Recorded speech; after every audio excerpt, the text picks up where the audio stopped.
thought about other stuff. Trust me, I have, my kid just told me last week, she was panicking, like panicking. I go, stop panicking, it's not the end of your life. Yeah, but I'm gonna get a, you know, I'm gonna get a C or a B. I'm like, really? I mean, I wish I could get a C when I was in school sometimes, like, so it's no need to panic. You guys will get a job, you go on with your life, and I won't be the one who makes your life miserable. I'll make it very, very easy. Um, the other thing I was gonna tell you is, I mentioned next week I won't be here, so I'm gonna record the class. I don't know when I'm gonna do the class, whether it's Saturday or Sunday. And the reason why I was supposed to leave on Sunday, but I can't, I changed my plan. Because if something happens on Saturday, like I get busy at home, I at least have Sunday to record the class because it's your last class. And I don't wanna cheat on that. So if you're able to join the class, by all means, come on over. You can watch it live. But if you don't have time because you're studying for another final, or it's a Saturday and you're going to a wedding or birthday or whatever that might be, I understand. It is the weekend and you guys have been kind enough. Well, you can turn me in. I'm not gonna work here anymore, but but I appreciate the understanding. Um, so usually when I record the class, well, not usually, I will save it and make it available for those of you, of course, who cannot make it in person. Um, and let's see, I won't test you on the material that I want to cover on that class. It's on synchronous machines, so I mentioned to you before that I'm not going to test on synchronous machines, but we got to cover the material. For those of you going on to the lab, you're going to need that information. And for those of you going into careers, you're going to need some of that information. So I'll make sure that you have that. So again, the next time I'll see you will be on the final days. And the final will be the same format. I'm not changing anything for the midterm. Really easy. And I'll give you the entire class. Okay, so, and I'll make like I said, I'll make the problems simple. Once again, I want to make sure that you understand. I'm trying to be at least the one that is not causing you stress or, hello, stress or uncertainty, like what is he gonna cover, where is he gonna, as long as you can follow some of the examples that I have, you should be okay. So, before I get into the material, oh, by the way, did I cover the machine parameters, induction machine parameters used in the test last week? No, right? No, okay, all right, that's okay. So final, why do I want you to study? Final exam. If I give you something like this,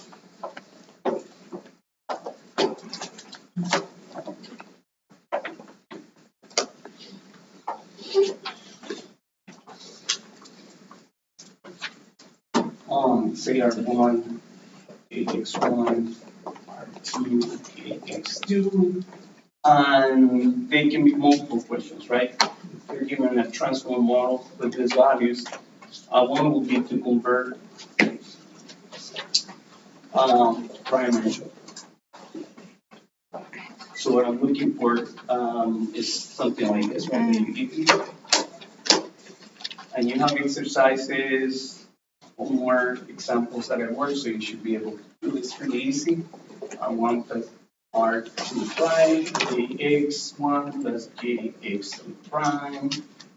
And you should be able to give the equivalent circuit as seen from the primary side. Or I may ask, hey, from here, can you give me the equivalent circuit as seen from the secondary side? So R1 plus R2 plus R1 prime, and JX2 plus JX2. Oh, JX2 plus JX1 prime. To secondary. Okay, so you should be able to get all the formulas. if I give you numbers, you should be able to do that. Another thing that potentially ask is if you're given something like this, right? And I think I have one example.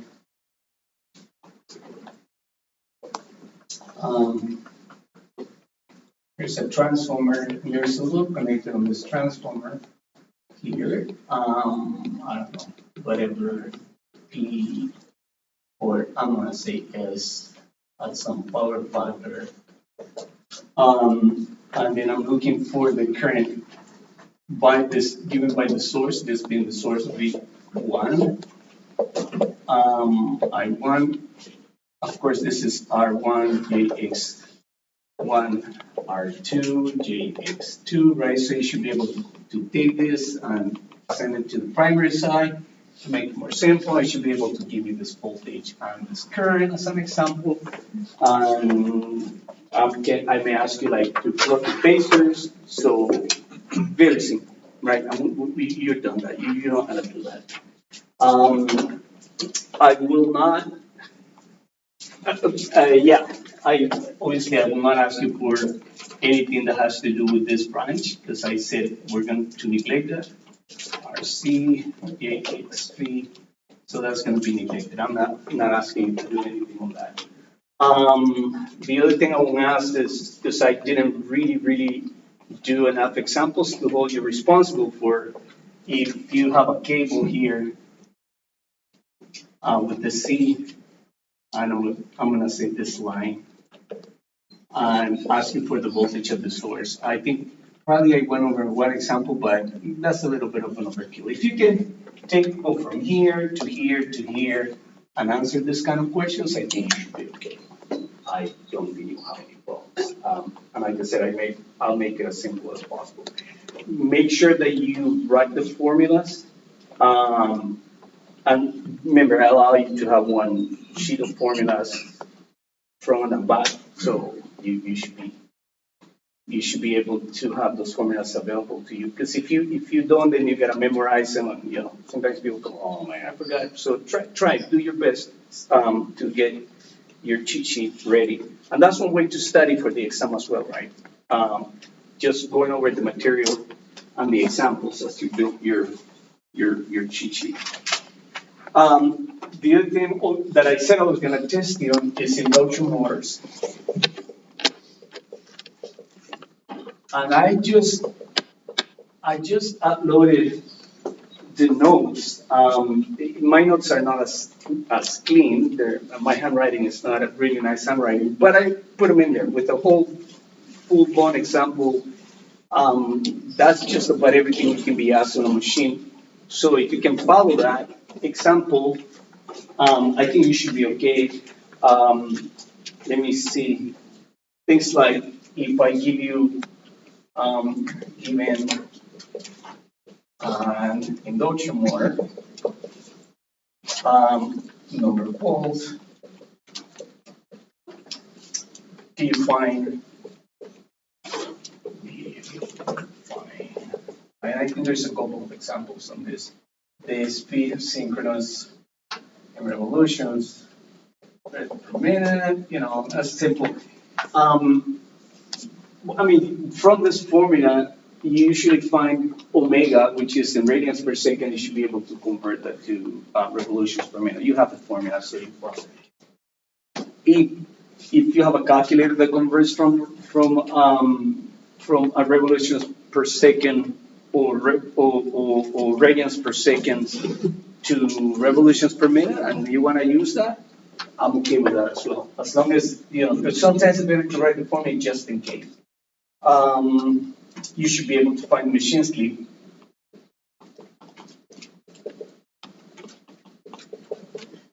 And you should be able to find the slip at full load, starting, and max. Right? There's three formulas that I show you, that I give you in that example, and I mentioned like make sure you write this formula. So go through that example that I gave you. I don't want you to write the example because that's just a little bit too much, but you should be able to write the extract the formulas from my notes and that example that I gave you. Let's see. if you're given, I can give you a circuit, the equivalent circuit of the machine.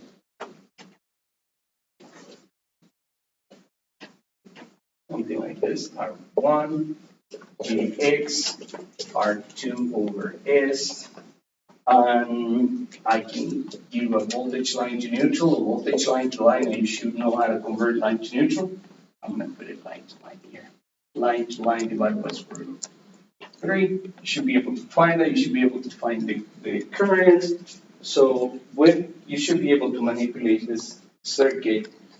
I mean, you have this formula, but just as an example, so if I ask you for the current, starting current of the machine, there's a few things that you always have to remember, and I will put it on the formula as well. As an example, you should remember what the slip is, not only the formula, obviously, but you should be able to know what the slip that you're expecting, whether the machine is starting at a maximum torque or an operating point. Starting, I think I gave you this formula, but I'm just right here. Voltage line to neutral, I said, divided by R1 plus R2 plus Kx. And remember, this is R2 because the slip is equal to 1, right? But you have the synchronous speed minus the actual speed divided by the synchronous speed. If the machine is not moving, which is when you're starting it, you have a slip of 1, so R is equal to 2 based on this model right here. But you should be able to find the other ones as well. I think we talked about the sine torque. Just want to make sure. Equal to sine current square magnitude times R2 divided by omega is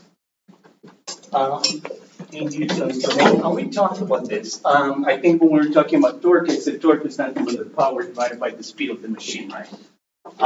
That's what the formula represents right here. That's really what you're getting is the I squared divided by I squared R divided by the speed. But I did say something, right? Because we're looking at single phase right here. So don't forget, I'm going to put it here. Do not forget that this right here, that formula is for what? A single phase only. So you need to multiply that, this being the single phase. So to get the three-phase, it must be for the torque, for the total torque, by the three-phase machine, you just gotta remember you gotta multiply by 3, right? If you don't, I'm not gonna take lots of points, but I'll put it on the notes just to give you so that you won't forget it in the future. Let's see. There was another formula that I wanted to make sure that you have. But yeah, this one right here. If the slip at maximum torque is equal to R2 divided by R2 squared plus X squared. And remember, X equals 1 plus X2. So that's, you make sure you have the formula. But in the problem, like I said, that I gave you, all those formulas are there. What I'm saying, I'm serious. I am not joking. I am going to make it so easy. Most of you have a really good grade so far. I don't want to mess up your grade. I just want you to, I think it'll take you maybe like maybe like 3-4 hours just to go through the material, and it's not a lot. It's really not a lot. Once again, I will not test you on synchronous machines. I'm not gonna do that. So I'm just gonna give you the information if you need it, or even on the material that I'm gonna do today on induction motors, I'm not gonna test you on that either. That being said, I want to make sure that you keep the notes at least for that. For those of you who are going to take the lab, because I think the lab, like that's what you take it with, but usually I review it, and Maria's what's the name's been with me. You guys, you both been with me. I review everything again. Like, I don't assume that you guys remember everything from the lecture. So, but I don't know. I cannot guarantee the next person is going to do the same thing, and that's okay. They're not supposed to. I mean, I should show you that, right? It's not up to them, but it's just my own way to doing things. I review all this material again before you guys go to the lab.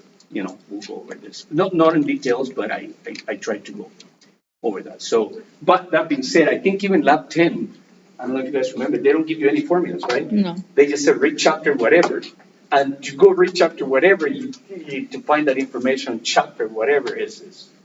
So, as I said, that's it. That's the exam. If there is people missing, I know there's people missing. And I told you guys from the beginning, at the beginning, that I was gonna find a way to take roll. I didn't do it. And you know what? I've been debating on this for a long time. Um, and I think it's because I experienced it even in my own house. I have one kid who hates to go to class because she thinks it's a waste of time. And I go, no, it's not a waste of time. That's what you pay for. She goes, no, I can do my work by doing it on my own, by reading my notes, but okay. And then she proves me with grades, right? She never gets a bad grade, but then I have another one who gotta be in class, and if she forgets to go to class, panics, right? So all I'm saying is I'm not penalizing you on that. You guys have a lot of stuff going on, but my recommendation, as a matter of fact, I heard a couple of I think you were talking about it the other day. I was just kind of, my ears is everywhere. I think he was saying that you go to Chamonix, he doesn't like it when people don't come into class and slam the class, right? So we all have our differences on how we see things like that. And I'm just telling you this, when you go to work, I used to manage 50 people. That was my last assignment at Edison. 50 people reported to me. I wasn't over them all the time. Like, I wasn't counting who's coming in, who's not coming in. My thing was who's doing the work. That was my thing. And I used to tell everybody, guys, I'm not here to babysit anyone. You guys are going into the industry up there. There are bosses that you will find along the way that they don't care. If they don't see you, they're going to come after you. That's just the reality. So, like I said, I give a lot of freedom. And even on the test, I don't go and say, hey, Maria, you're texting so-and-so? Because it's not you that it's not harming me. You're harming yourself, right? And when I'm telling you, there's this. I was telling my dad the other day, you think this is hard? You think school is hard? You're stressing out about a final. Wait until you get to work and your boss is asking you for a report and they're after you. Then you're stressing out. So there'll be days that you guys will be like, man, I wish I was in school. There's days that I go, damn, I wish I was in school. But anyways, that's my pep talk to you guys. Let's see. I'm going to do this, but I'm not gonna promise. But I'm gonna do my best. I'm gonna see if I have a little bit of time the week of finals, and I might. Let me see that. So your final is on Tuesday, right? If I have time on Monday, depending how my schedule is up, like I said, I'm traveling, and when I get back, it's just crazy every time we go somewhere, especially where we're going this time. We get back and so much work. But if I could, I'm going to open like a 1 hour session on Monday because I'm not gonna be here next week, so I'm gonna open one. So if you guys want to drop by on my 1 hour Zoom session and ask me last minute questions like, I don't understand this, I'm stressing out, I'll do my best for that. Otherwise, I will come early, and I mean early is maybe an hour and a half, and park in the lab, and you guys can come and ask me last minute questions. So that's the best I can do, everybody. I wish I can do more, but unfortunately, I'm not in school the whole day. All right, so I'm gonna do the last part of the induction motors. Let's see, motor parameters.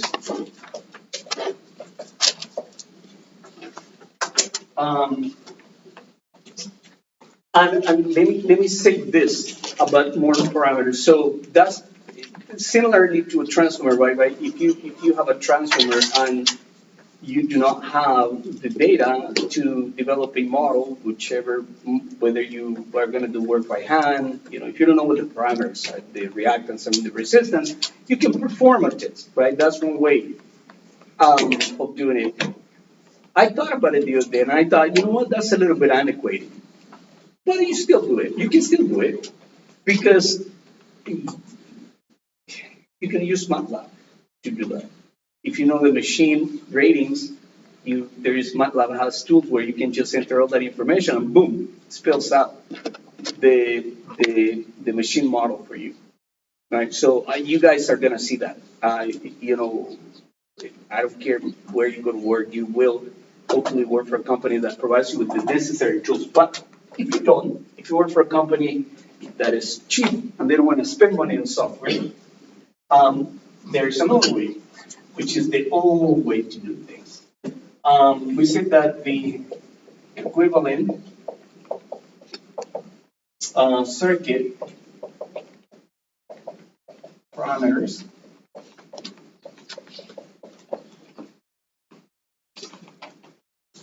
may be determined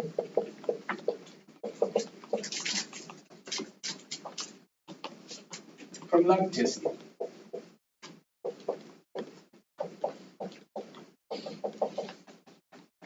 I'm going to put here this because I just said it, all by software tools. That's another way. And for this as seen from Stator.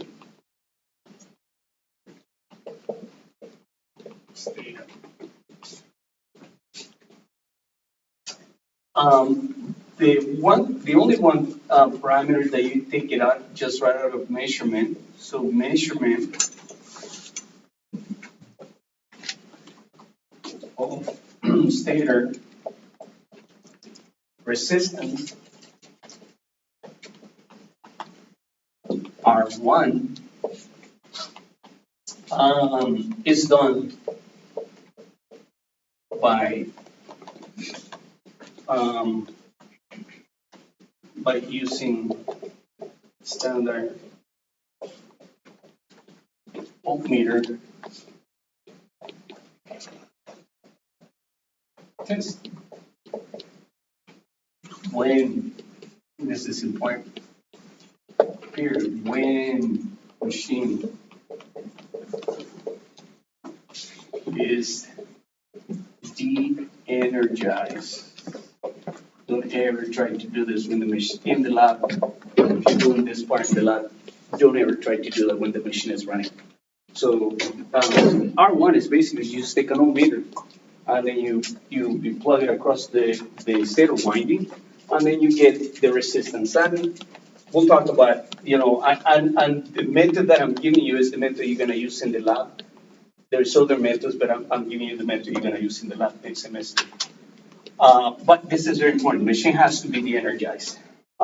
Remember that, especially the resistance is not a function of anything. Resistance point is just a function. The only variable is really the wire, the conductor that you're measuring resistance on. So, but it's not frequency dependent. So, an ohm meter is good enough. So there's two, just like the transformer, we did the open and the short circuit test. With induction machines, we have two tests, and we perform one is what we call the lock rotor test.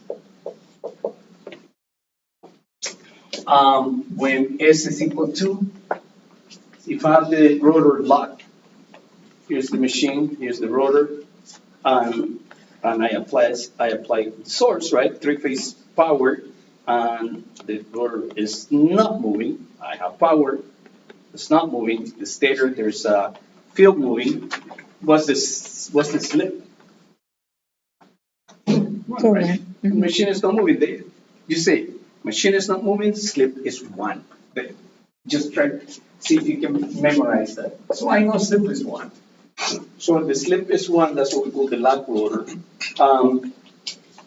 The lock rotor test is also known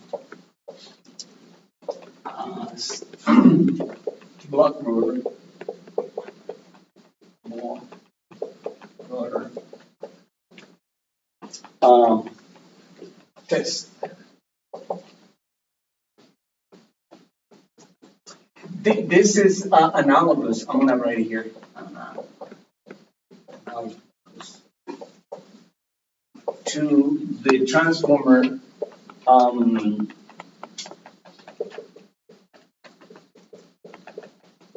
short circuit test.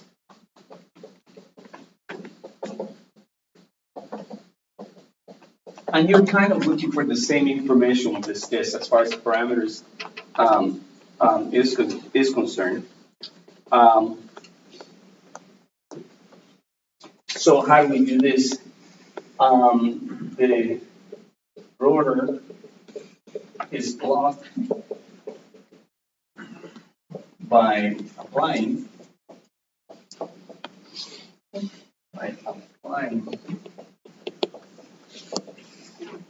a, I'm going to say large, relatively large in parentheses, load on it to prevent the rotor from moving.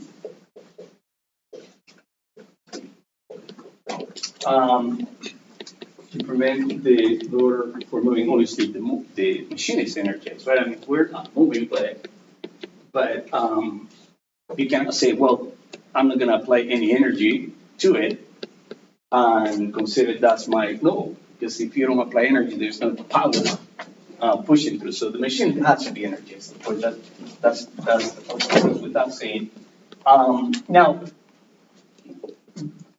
just remember this, and you can have that argument with anyone that might tell you, what if I don't have a load large enough for the rotor to stand still, but I'm getting some measurements.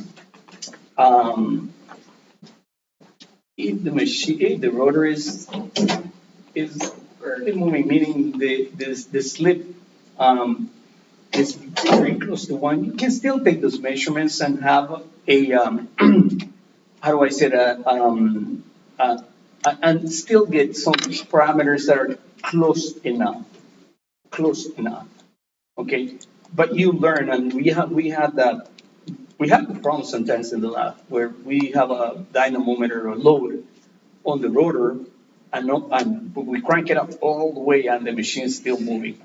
The other thing is, I always tell people when you're doing this test, it is important as you're increasing the load, sometimes or on the voltage, or you gotta let it rest. Go slow. Sometimes the problem is when the machine has the ability to overcome that inertia, and then it starts. Once you start barely moving, then it can go. So this says, as I said, if you do not have a large enough load on the shaft so that the rotor is completely stand still, if it runs just slow enough, you can still take these values and get a good, get a pretty good number for it. So what is it that we're after with this test?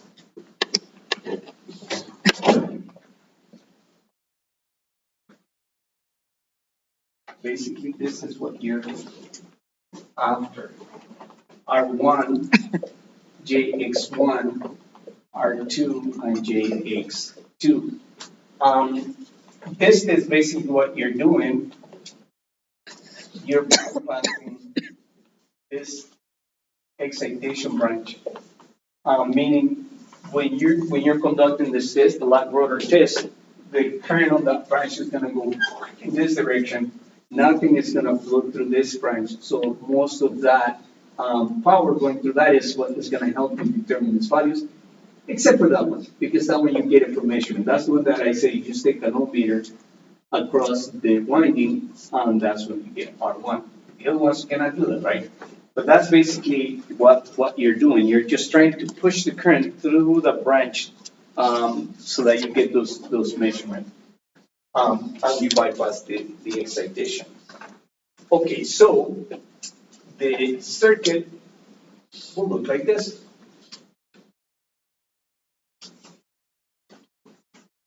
We're going to call this REJXE. This term right here, which is your I rotor, or the stator current, I'm sorry, we're going to call this IZ, which is the current flowing through here. So we have this value, this is what we're after, this is what we're after. And then the other piece of information that we need is the, we need the voltage, of course, VZ. So we need the current, so we need an ammeter right here. We need a voltmeter from here to here. And then once you have current and voltage, you can get power, right? So we're going to measure current, voltage, and PZ coming from here and coming from here, right? You measure current and voltage, you can get your real power. So this is what we call the equivalent circuit for the lag rotor test. Let me go here. But once again, that we'll talk about it. That EQs or that E is a combination of the both the resistance of the stator and the reactance of the stator and the resistance of the rotor and the reactance of the rotor combined. So we got to find a way to separate that. So we say that the lag rotor test gives you the equivalent circuit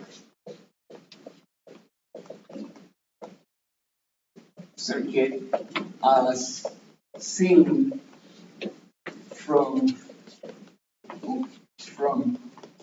the stator, not from the rotor, but from the stator. And that's 99% of the time, that's what you want.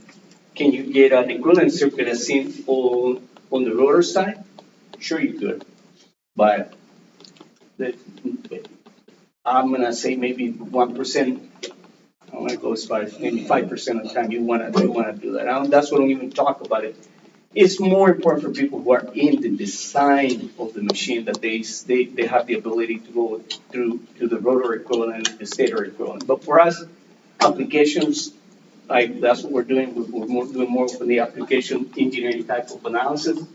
This is what we need, the equivalent circuit as seen from the stator side. So with that, we say that ZE is equal to RE plus JXE.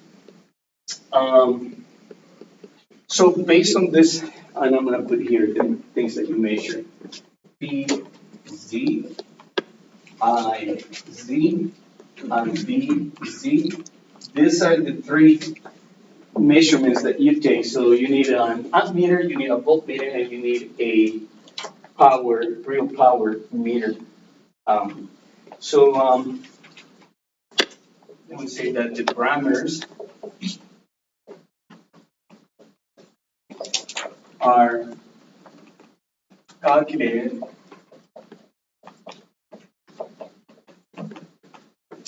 by measuring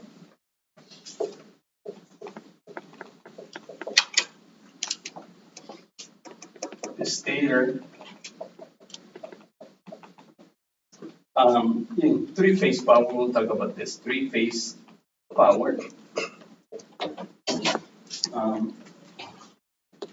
Or again, P and D. The line voltage,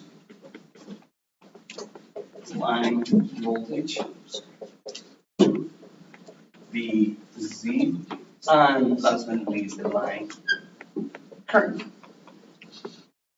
IZ. Okay. So with those three measurements that you get, we're gonna get ZE,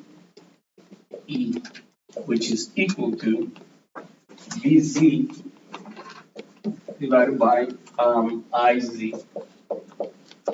Again, you measured this, right? You took those measurements from your test. So VZ, I'm gonna say VZ is the line to neutral voltage. And why? Of course, because the analysis that we're doing on a per phase basis, okay? We're assuming that we're just doing that. Now, can you measure three-phase power? So we gotta remember that number three again. Yeah, you can do that, but why? Just you're gonna assume that all three phases are equally balanced, meaning the impedances or the energy that each one of those phases take is the same, right? Is it exactly 100? No, you're always gonna have some small differences between any of the phases, right? But very small that can be neglected. But this you gotta remember that's line to neutral voltage because we're doing on the per phase basis. All right. So with that, you can also compute RE by taking the power that you measure divided by the current, again, that you measure squared.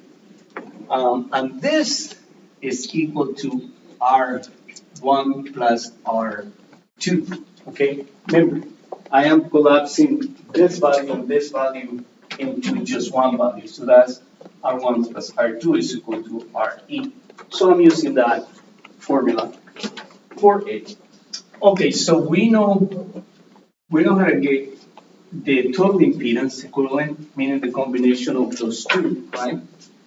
We know how to get the resistance, but we don't have the information that have will not allow us to get the reactance, so we just use the impedance formula for that.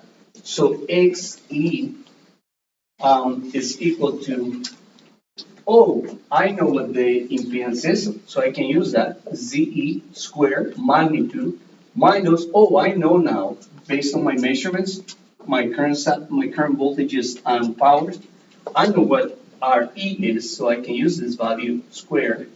So I can say that XE, based on this, is equal to X1 plus X2, okay? All right, so I have two formulas now. I have this, and I have this that I can utilize. And again, only based on three measurements, right? Okay, so now that we have that, how do we break it? We need to break it into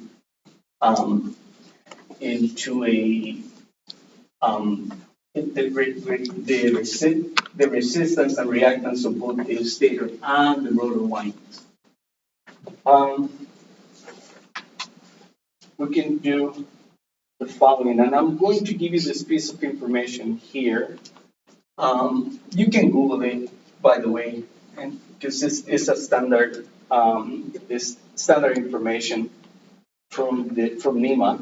But there's, I think I talked about this type of motors, type A, type B, C, D, and I'm going to say one rotor as a separate one.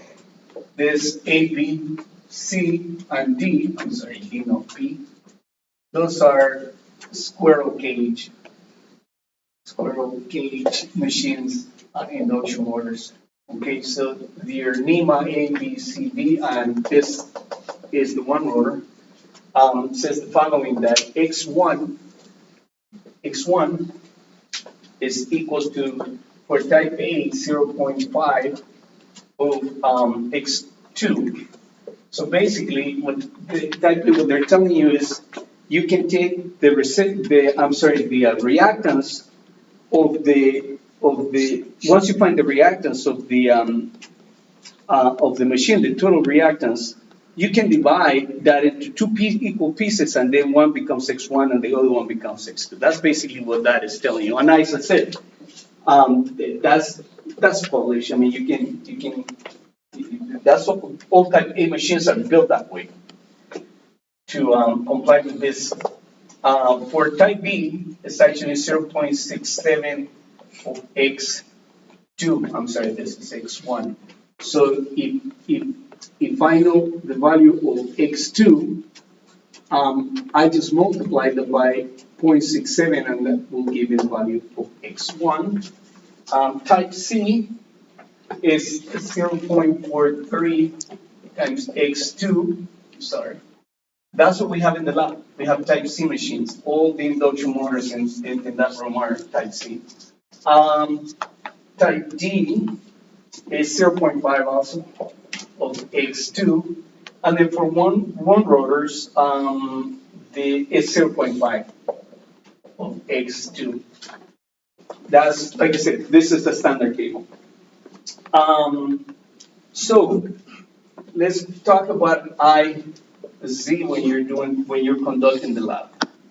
IZ can be, or you have to match as you're running the test, the machine rated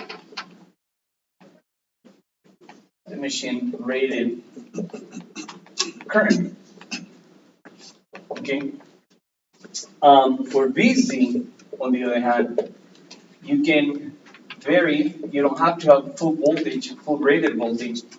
On this test, you can go from 10 to 25% of the V rated. In other words, if the machine is rated for 120 volts, okay, line to neutral or 2A line to neutral, all you need to achieve is all you need to do is bring the voltage from 10 to 25% of the rating. What's the goal here is really this: you have control of this, right? You go in the machine and you have a variable source. You start increasing the voltage, increasing the voltage, increasing the voltage. Your goal, as you're doing this, is to get to this, to get so that the machine current is the rated current. You can think of, remember I said this is kind of like a short circuit. Your short circuit, the way you can think of it, you're putting a wire right across, there's no load.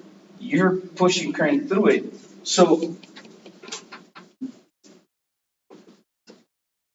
if you pass this value, if you go above the rated current on the machine, you're gonna damage the machine, right? You're gonna burn the coils. So that's why you have control of this. So as long as now, could you get into a situation where you have a motor that you're at 26% and you're still not getting to rated? Yeah, you could have that, right? You could have that. It's not impossible. If that's going to be precisely 10 and 25, the goal, but what you got to keep in mind is as I'm increasing that voltage, I cannot exceed the rated current of the machine. That's really your goal. And that's what we do in the lab. And I think we provide you, if I'm not mistaken, we provide you with that information. We're talking about the machine rated. You know what? I should have fixed that lab. And I don't have time to fix it, but I should have fixed the lab because in the lab we say, make sure that you do not exceed, right? Mm-hmm. I forgot 2 point something amps. I can't remember the value. What you said in the lab is, make sure that you do not exceed the rated current of the machine, which is blah, blah, blah, blah, blah. But I'm just telling you now, the lab is going to be the same that I gave because we use the same lab. But that's really, you're going to make sure as you're running this test. Obviously, from those two values, you get the P, Z, right?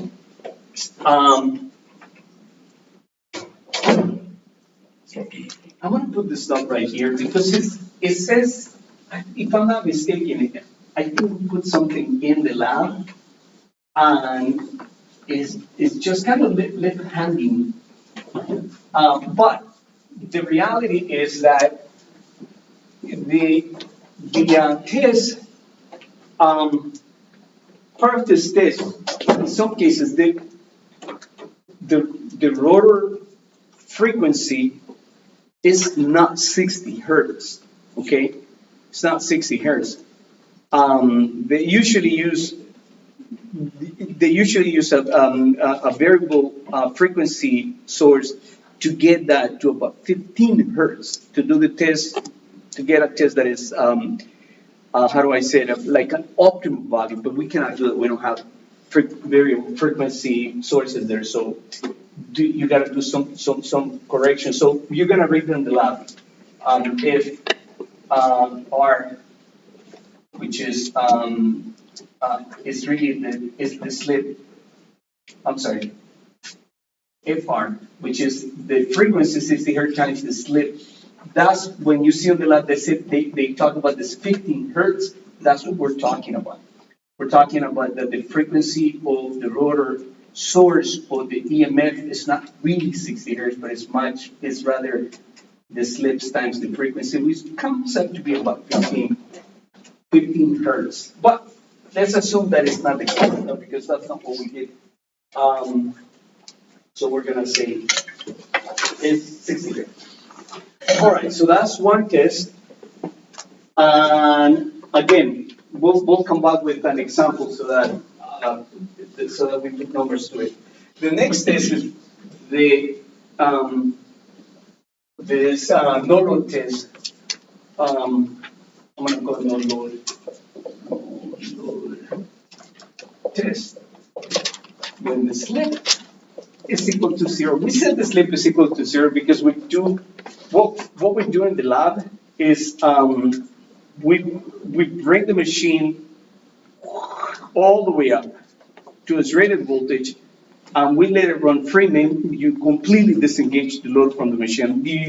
So the machine, tries to get to frequency, to synchronous speed, right? Close. So for all practical purposes, we said, let's say that the slip is 0, meaning the machine is at the same speed of the stator field one, or the stator field rotation. This one, the no load test, provides you with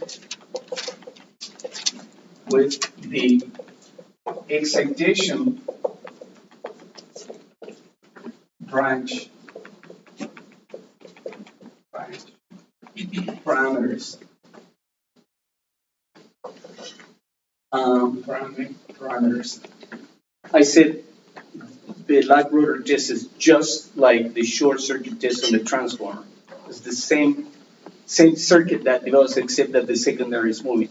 This one is basically what we call the open circuit test on a transformer. And you're getting the same information, getting the excitation right. So we said this is analogous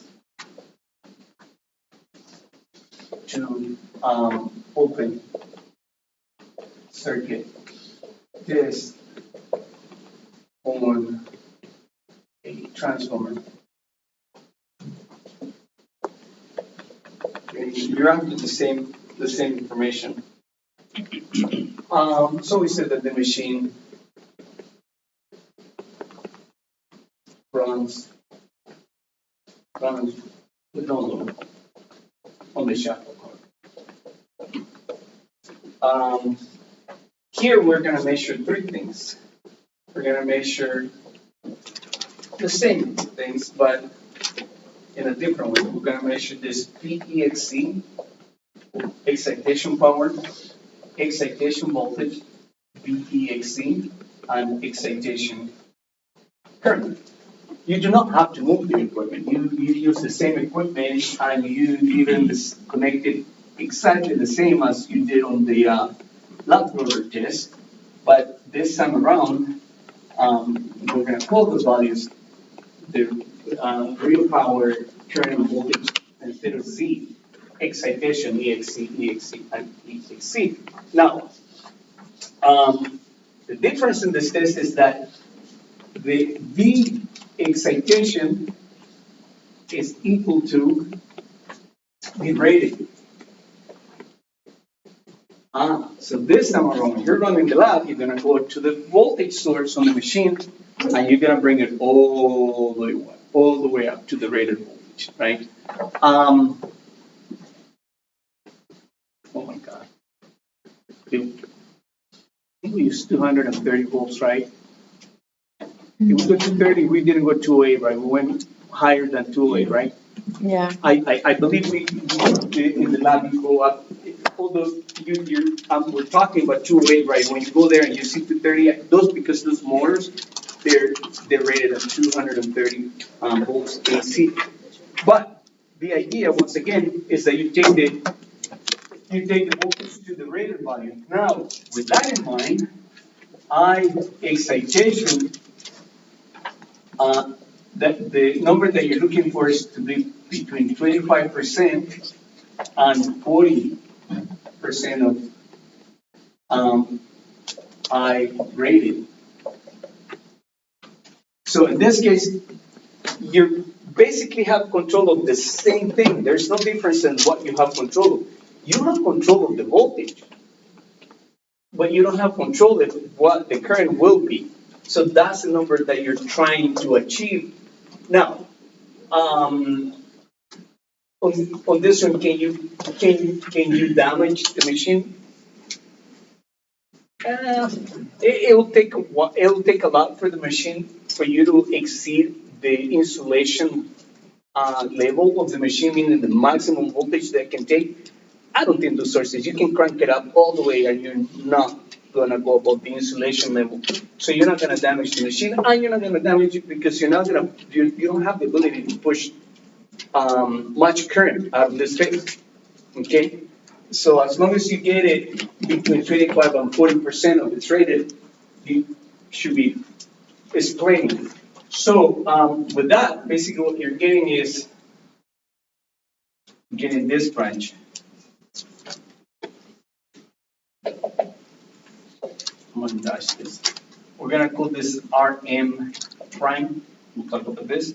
We're gonna call this JXM prime, and this whole thing right here is ZM prime, and that's your excitation branch, right? That's basically what we're after. In this case, basically what you're doing is you're diverting the current through the excitation branch, so the current doesn't go through the rotor. So you have control of the excitation current, what is going through here. That's basically what this test allows you to do. So with that, once you have those measurements, the formula for this will be Zm prime is equal to Rm prime plus Jxm prime, and the Zm prime is equal to the voltage, or the excitation voltage, divided by the excitation current, AXC, meaning V EXC I EXC. Okay, so voltage plus minus. Then similarly to the winding impedances, Rm is equal to P excitation, the power that you're drawing, divided by the current squared, EXC squared. So that gives you, obviously this is going to be ohms, right? So it gives you Rm prime. Xm prime, the only way we can measure, that we can get Xm prime is by using this value and this value. There's no way you can derive this from the measurements that you have. So this will be Zm prime squared minus Rm prime squared.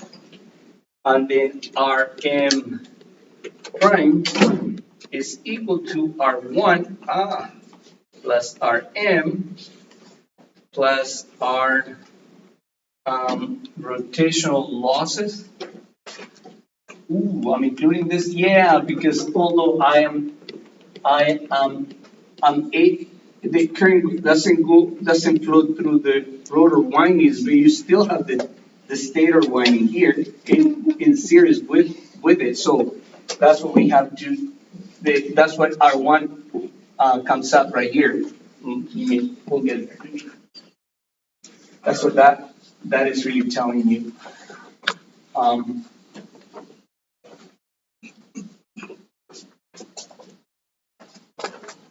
so Rm prime, Rm is equal to it comes up to be about two-thirds of Rm prime. Okay, that's I'm talking about the Rm prime, and Xm prime is equal to X1 plus Rm. X1 plus Rm. And we'll come back to this word. All right, so basically, once again, you're out of those three measurements with two different state conditions for the induction motor, you can develop the equivalent circuit. So let's do an numerical example. Example.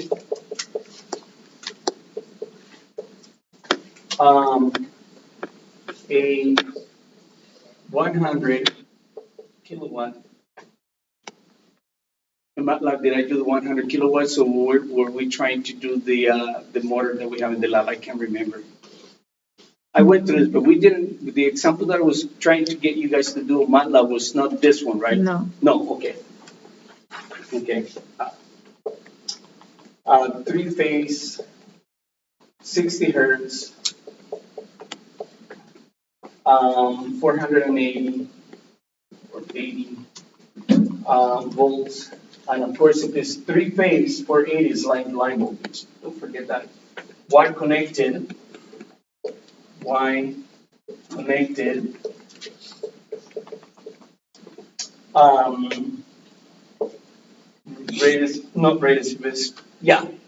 Actual speed, I'm sorry. 1146 revolutions or revs per minute, or RPM.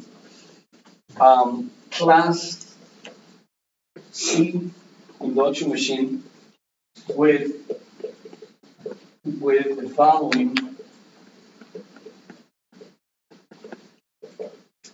test results.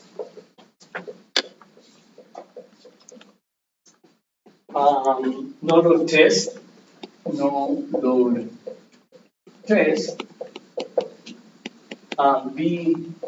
VEXC is equal to 480 volts. 480. I'm sorry. 480 volts line to line. I'm just going to put it here so you remember. Bless you. PEXC measured on this was 1,920 watts. And then IEXC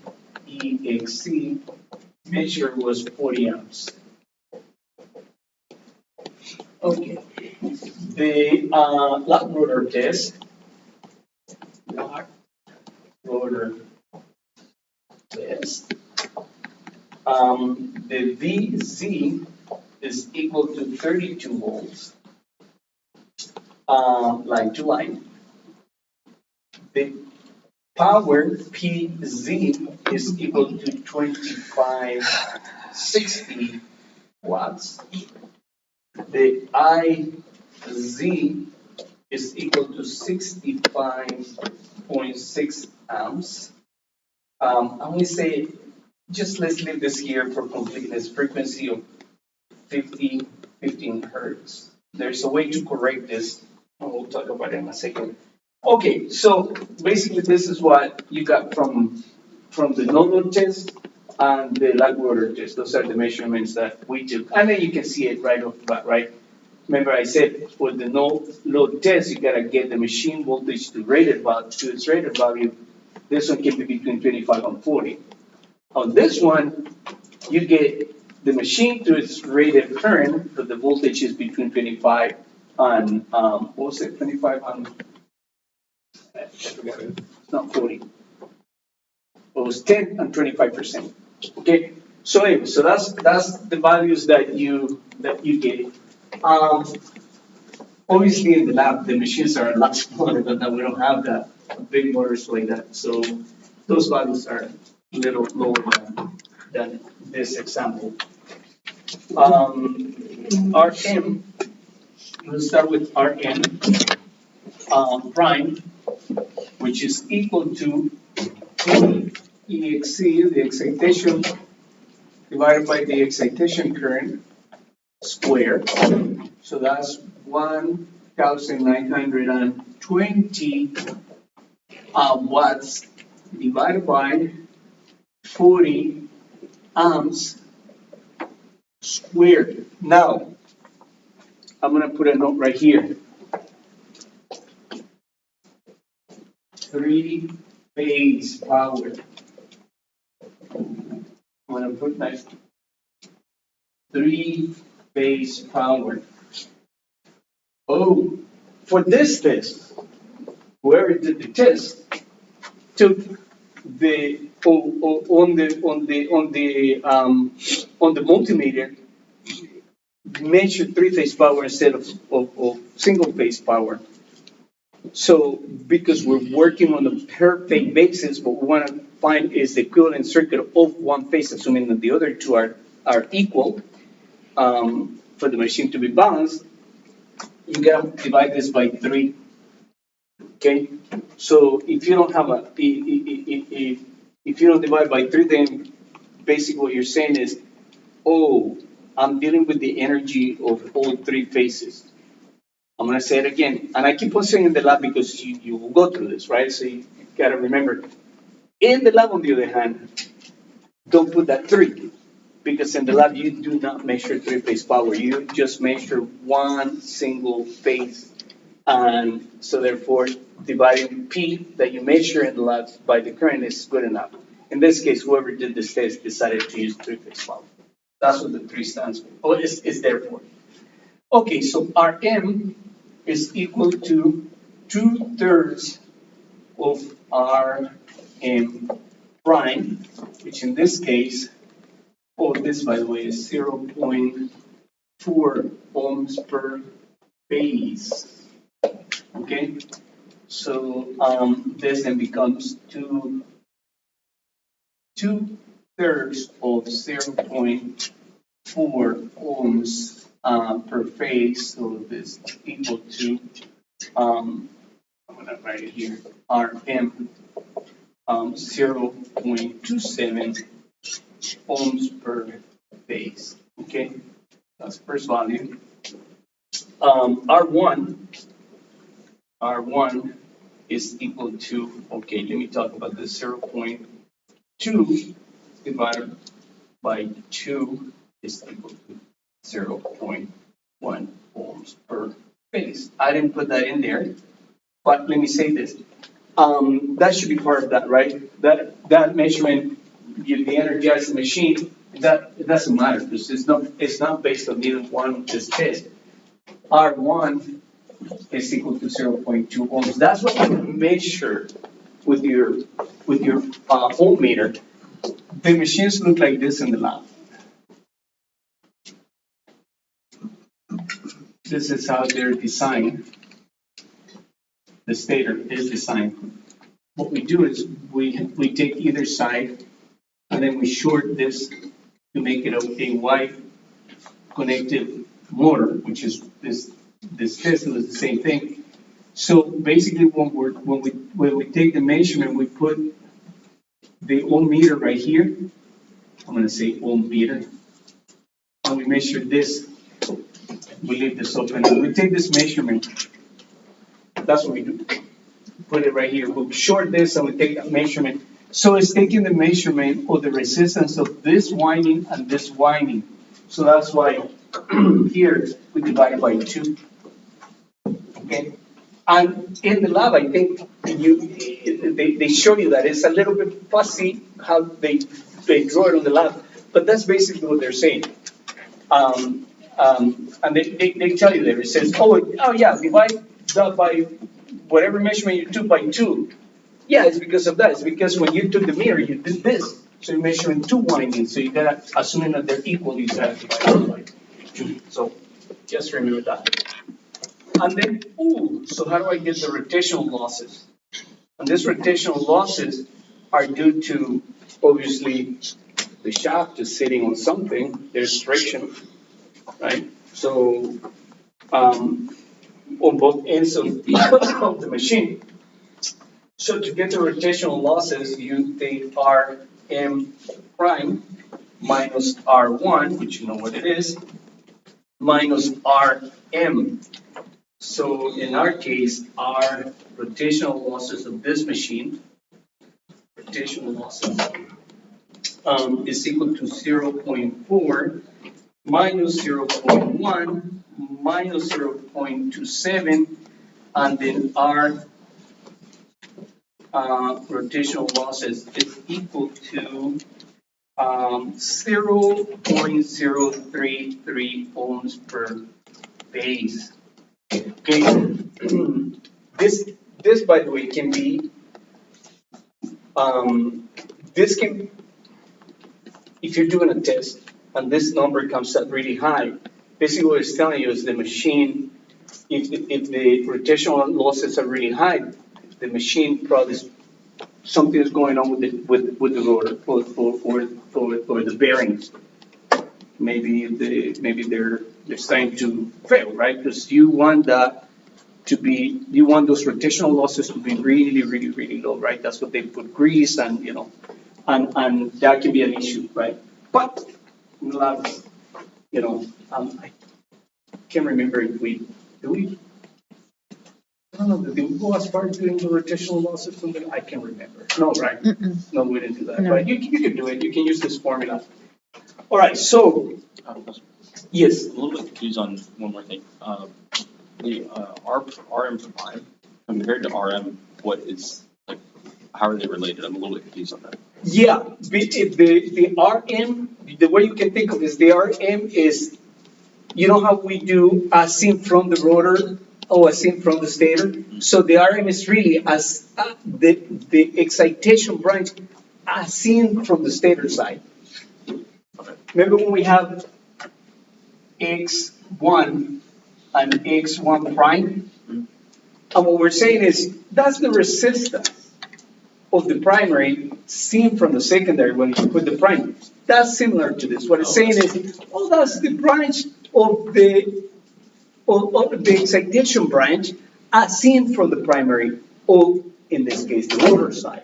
Remember I said from the beginning, this model is as seen from the rotor. Yeah. Can you see, or can you build a circuit as seen from the rotor side? Yes, you could, but not very often. Most softwares are based on that, on the fact that your equivalent circuit or the data that they give is as seen from the stator side. Okay? All right, so let's see. Where are we? The rotational was ZM.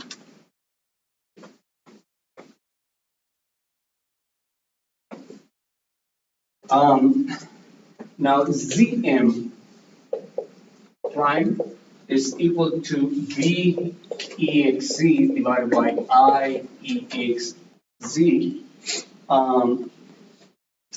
which is equal to O. So the machine, they told us it was 480 line to line. So all you gotta remember here, not big deal, you guys will remember, is that in this case is the line to line voltage divided by square root of 3. Or you can take that step before, like you don't have to do it here. Divided by the excitation curve, which is 40 amps. So this is amps, and this is voltage line to neutral. And that gives you a ZM prime of 6.92 ohms per phase. Okay, and then XM prime is equal to VM prime square minus RM prime square.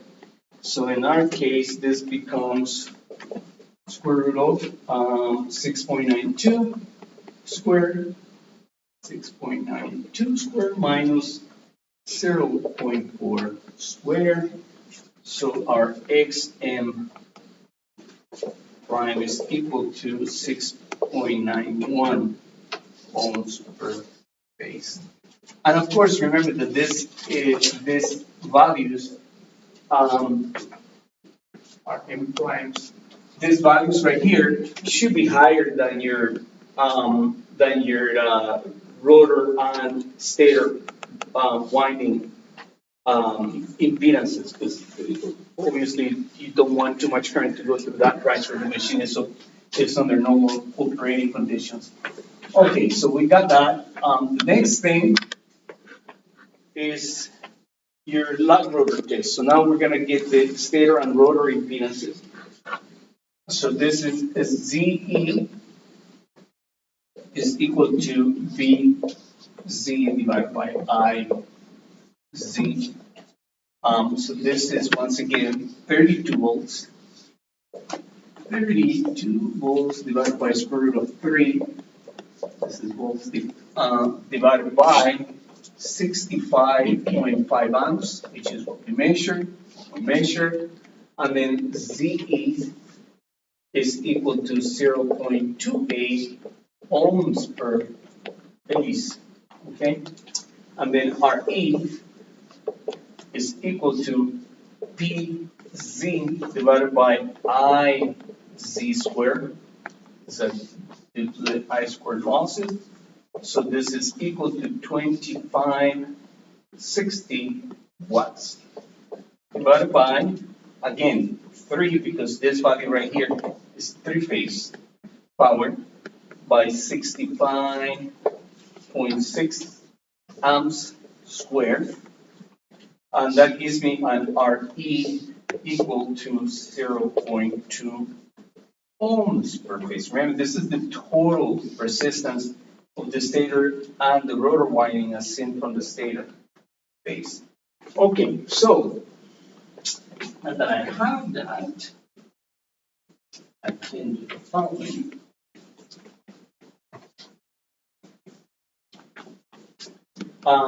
I can say that R2 is equal to RE minus R1. Do you follow me with this equation? I'm just solving for R2. Remember, RE is equal to R1 plus R2. So I know that R2 then is equal to 0.2 minus 0.1. This was measured, right? So then I can say that R2 is equal to 0.1 ohms per phase. Okay. So now I know the resistance. Where did I put it? Oh, that one I came up with it right here, right? 0.1. That was the measurement, so we don't have to come up with that. And then last but not least is XE, which is equal to the ZE squared minus RE squared. So XE is equal to the square root of 0.28 squared minus 0.2 squared. So then XE, or the total equivalent reactance of the machine, is about 0.2 ohms per phase, as seen from the stator side once again. Now, well, okay, so now I know that value. Remember that the reactance is the one that I cannot get straight from any type of measurement. It's derived from the impedance equation, but I can say that XE is equal to, once again, X1 plus X2. And remember, they have J's. But right now, when we're doing this, you don't have to put the J. You can put the J at the end, because you know that's the reactive or the imaginary part. Now, one thing I was going to say once again, remember, these values, R's, I'm gonna stop right here.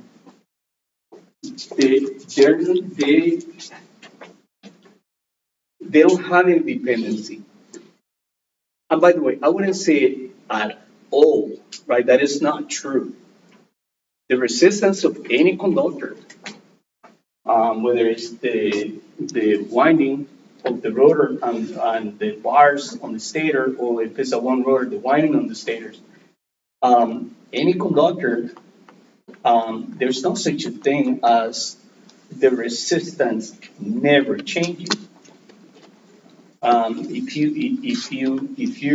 you're talking about conductors, if any of you take a line of transmission lines, you still have to, you still have to, adjust the resistance of any conductor because they're basically, driven by the temperature.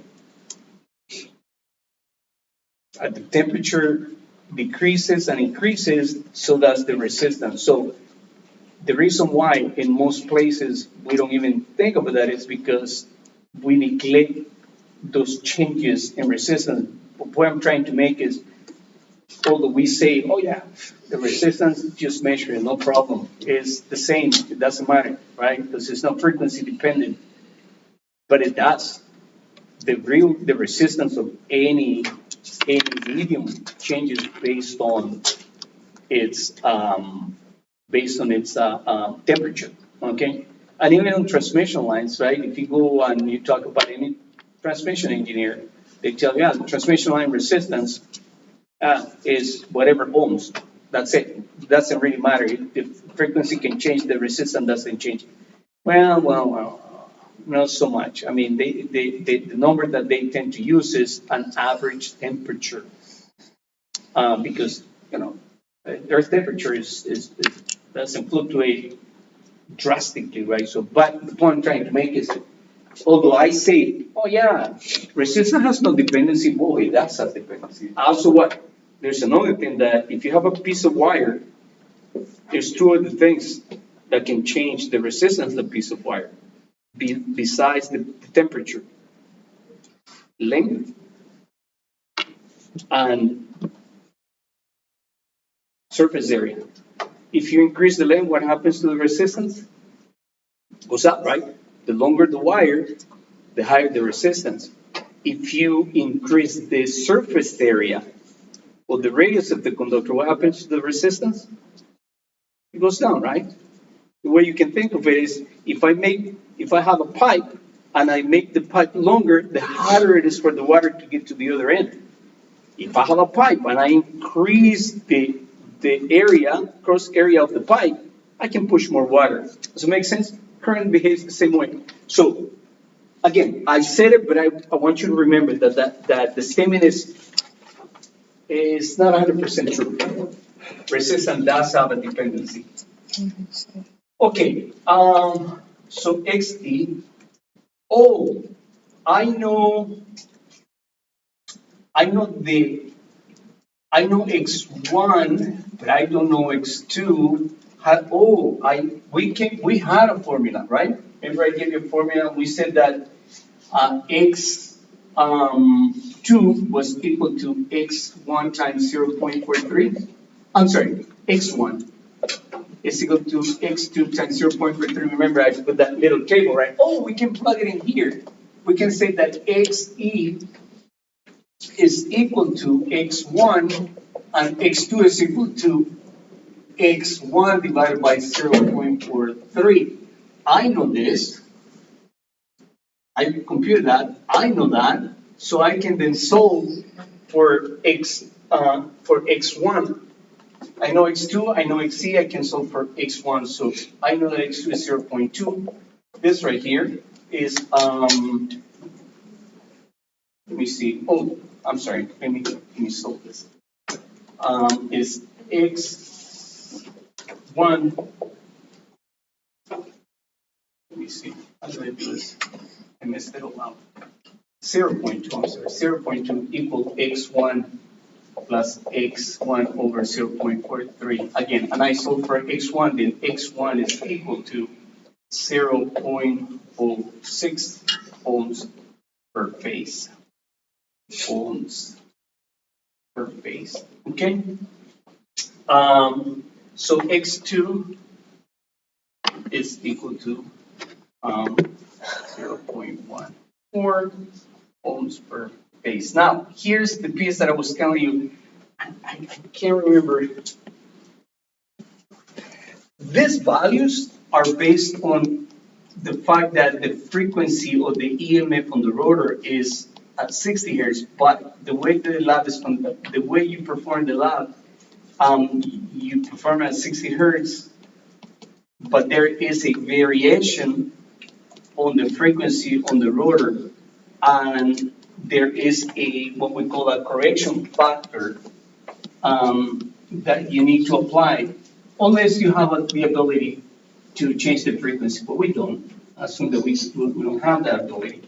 So if 15 hertz, assuming,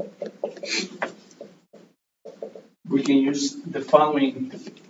We can say that x1 is equal to 4 times x1 at 60 hertz.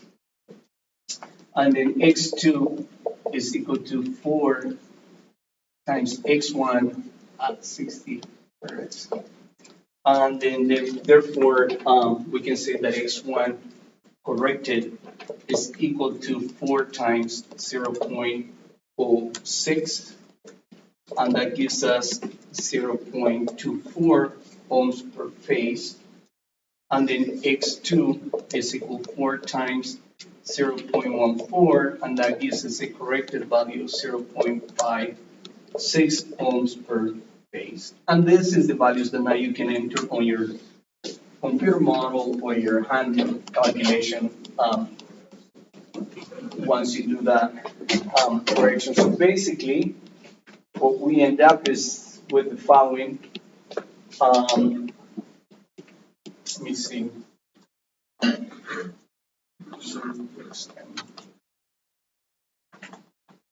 Oh, now you have this.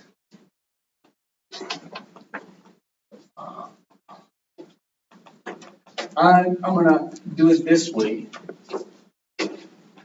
because when you do your analysis really uniquely by Tyson branch, this is really what you're interested in. X1 and then R2 and X2. There's some Tyson branch right here.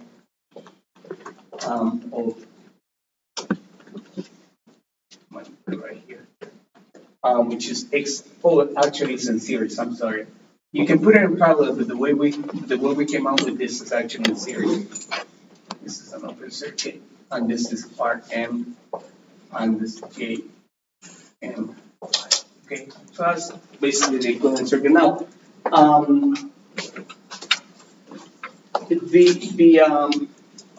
the model is fairly accurate. The only challenge that you have when you're doing this, meaning the process, the formulas is fairly accurate process, but the challenge that you have is that the error might not come from your formula, of course, or from your measurements. Meaning the measurements you're taking, the error may come from the accuracy of your instrumentation. For you to get a very precise model, you gotta have very precise instrumentation.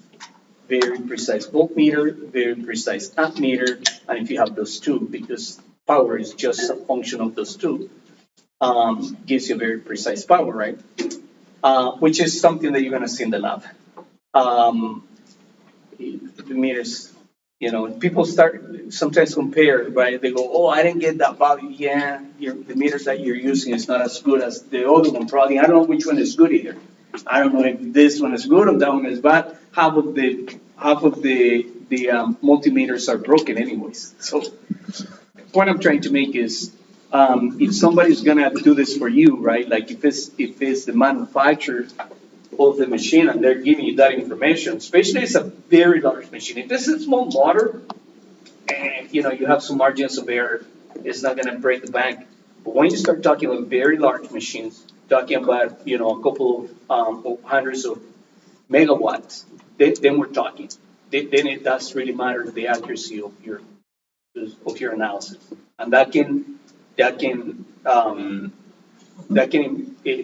make a difference on your protection. Because if you don't have the right parameters and get the right information, the right voltages and the right currents, you may have issues once you get to your machine, especially to your protection. You're gonna over or underly protect the machine. All right. Any questions? I'm gonna say it again. I will not test you in the lab. The way I used to think about this was, I don't test people here because I know we're gonna test you in the lab. And you will, of course. Whoever you take, this will come back. So that's the example that I will give, like I said, because again, we don't give you all this information there, so keep your notes. All right. That's induction machines. There's a lot more things that you can talk about induction machines. If you find a book on machine, on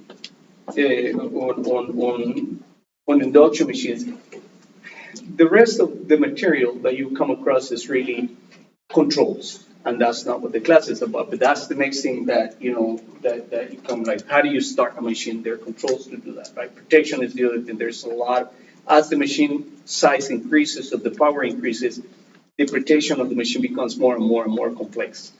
But that's that's the next topic if you were to take an advanced course on machine theory. Anyway, so now we're gonna switch, and I'm gonna say it again and tell your friends that are not here. I will not test you on this. As a matter of fact, tonight I don't have an example. We'll do an example in the next lecture. But now we're going to talk about synchronous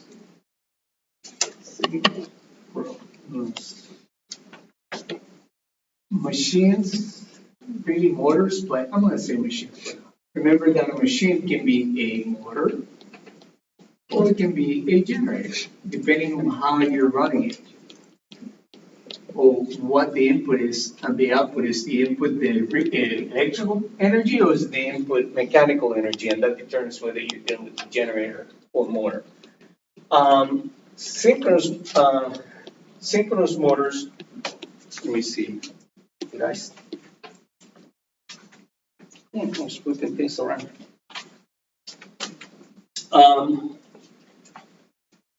Synchronous motors are different or different from induction motors, or also known as asynchronous.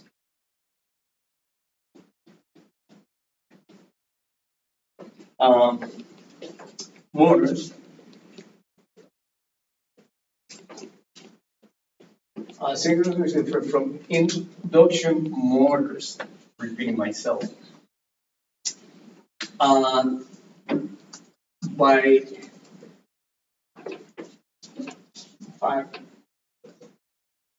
that this run at synchronous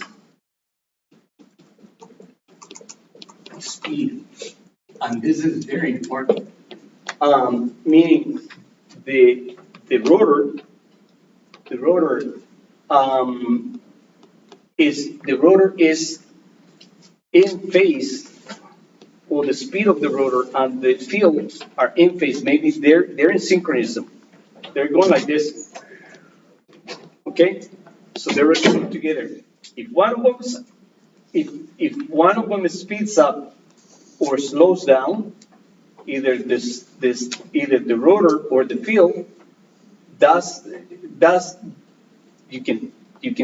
you can say that is starting to behave as an induction machine or asynchronous.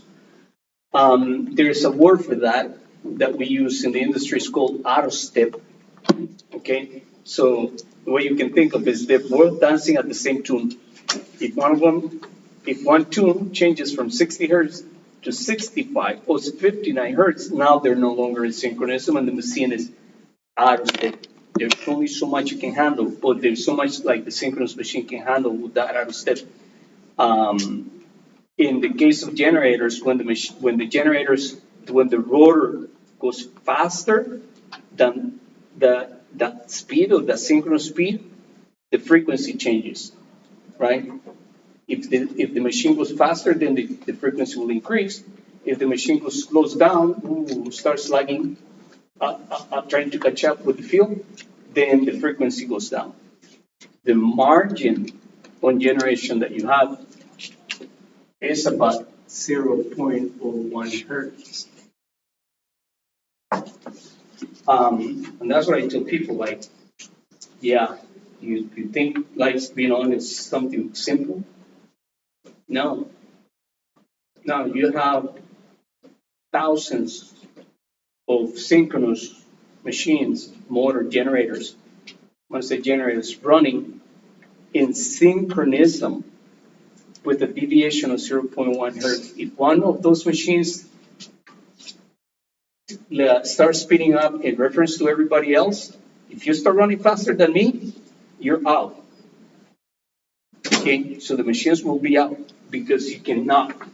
It has to be very precise. So this on a synchronous motor or a synchronous generator is a big deal. Okay. So motors, synchronous motors, are ideal for loads. I'm going to say application that requires constant speed.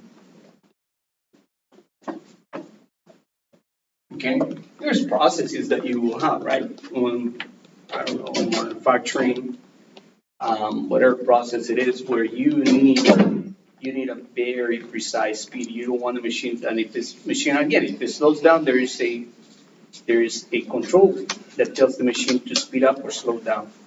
So it's always doing that. Okay, you have what we call the governor of the machine. But they're really good for that. There's perfect application.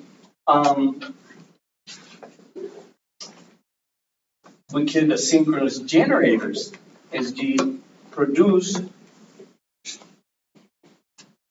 balance three-phase power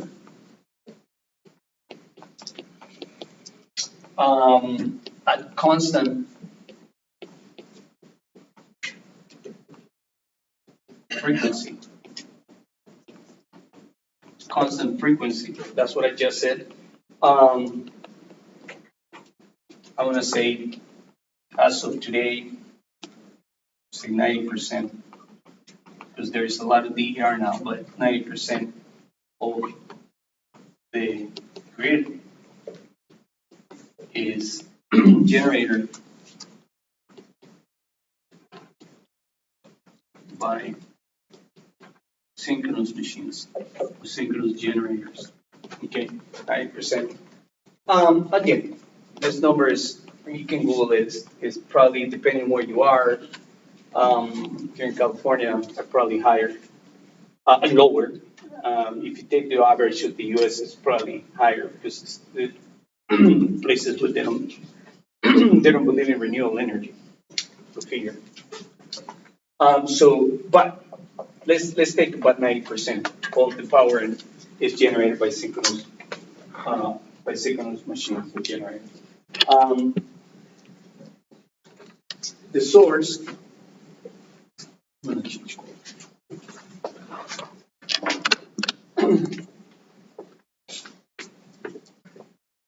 We said that the source of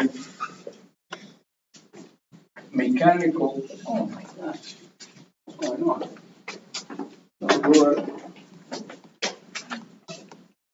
Okay, down there.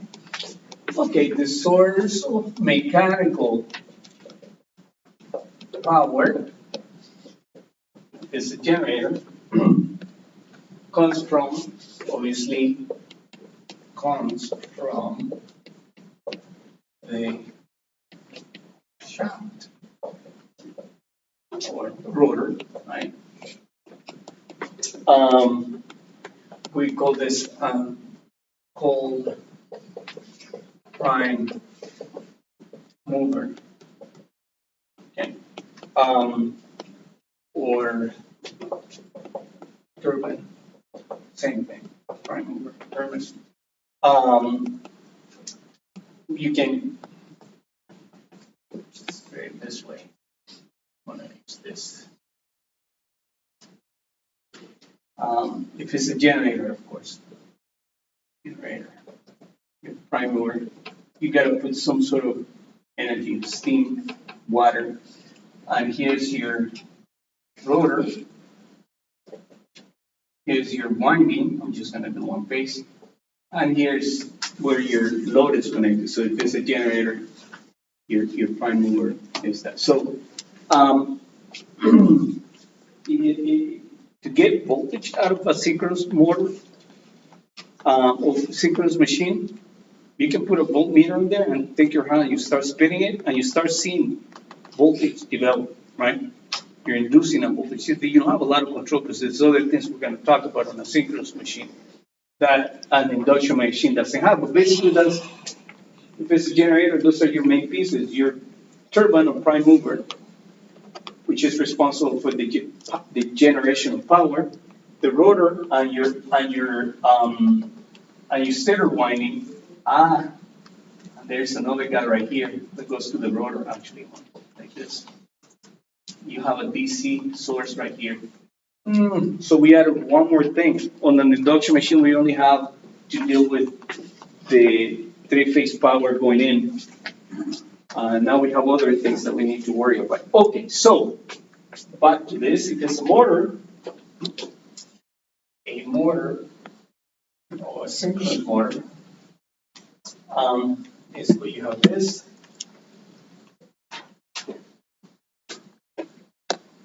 I'm going to say VA, VB, VC. Assuming my voltages are like this. VA, VB, VC, 120 degrees, 120 degrees, and 100. So it's three-phase.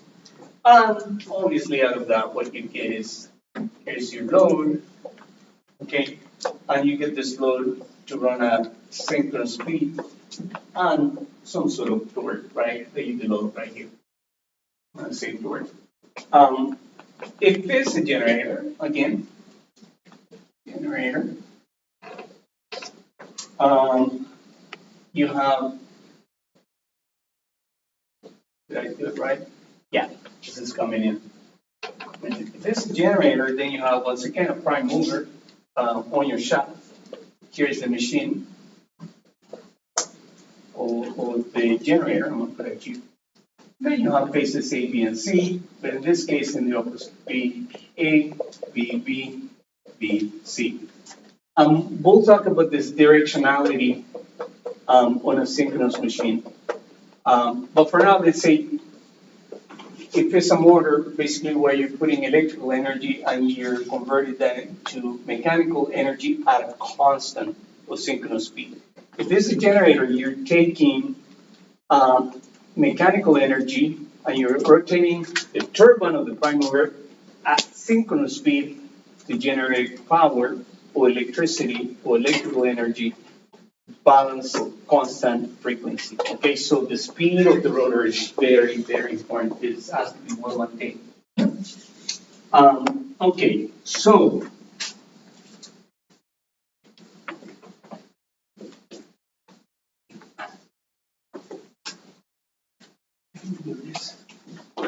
all right, so the equivalent circuit, we do an equivalent circuit. Oh, no, before I do equivalent circuit, there's rotor types for synchronous machines. There's two rotor types. One what we call round rotor.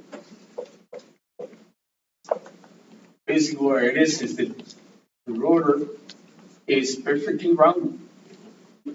And then we have a winding connected to this rotor, and we'll talk about this in a second. I'll make this look like a battery or DC source. And then we've got this IF, we'll talk about this IF. So that's one type of generator. If you get into advanced machine theory, like transient stability, the equations that are developed for the round rotor are easy, meaning they're very they're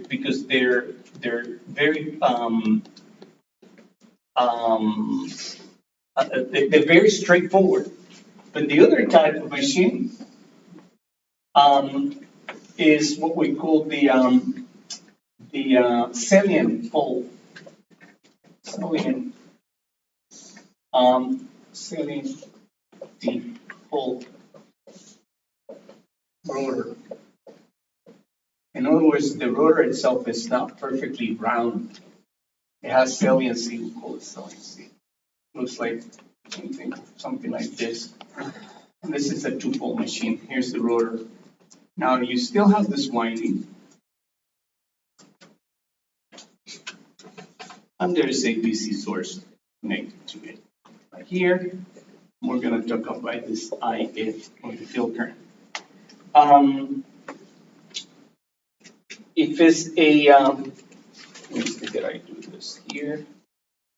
Yeah, I did it. So, again, why does this matter? It matters because, once again, and as I said, for the equations that we're going to derive, we don't care whether it's a salient or round rotor. When you get into a more detailed parameters of a synchronous machine, the equations for a round rotor and a salient pole machine look a little different. Okay, so I'm just gonna leave it there. This is not an advance. I just want you to know that there are two types that exist. Just like the squirrel cage and the one rotor, in this case is round and salient pole. A three-phase machine, back to the three-phase machine, basically salient pole, you can think of it like this. Here's my rotor.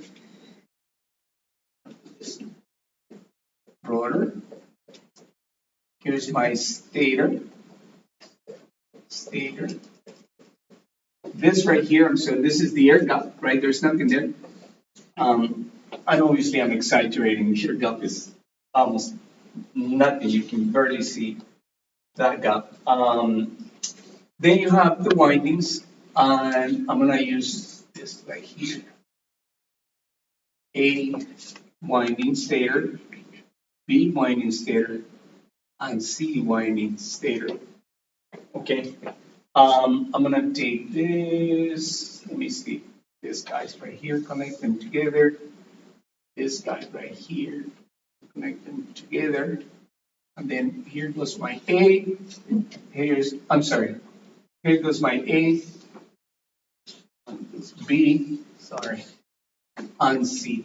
So here's my grid. It's a motor, my source. And this is VA, VB, and VC. I'm sorry. VA, I call this A. I call this B, and I call this C. That's how I have it. So basically what you have is the windings on the stator must be 120 degrees separated from each other so that we end up with something like this. I'm going to put it here. I'm going to put it here.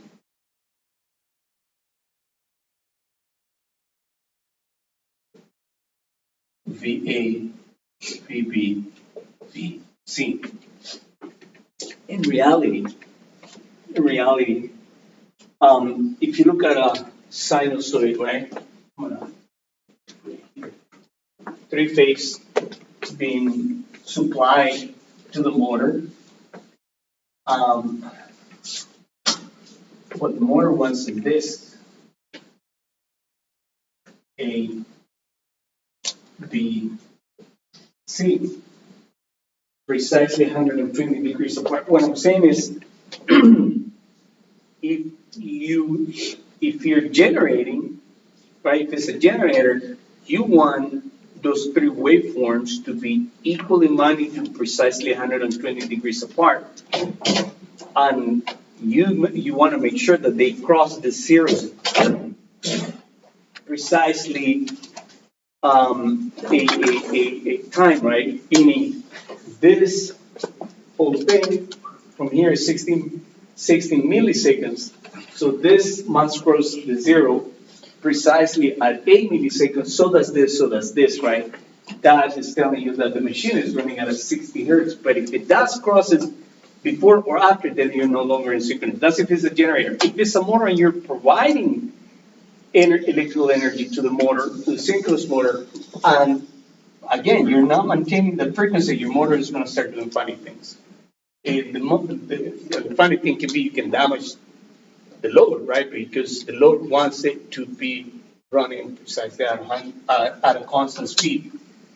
Here's the other thing that we have.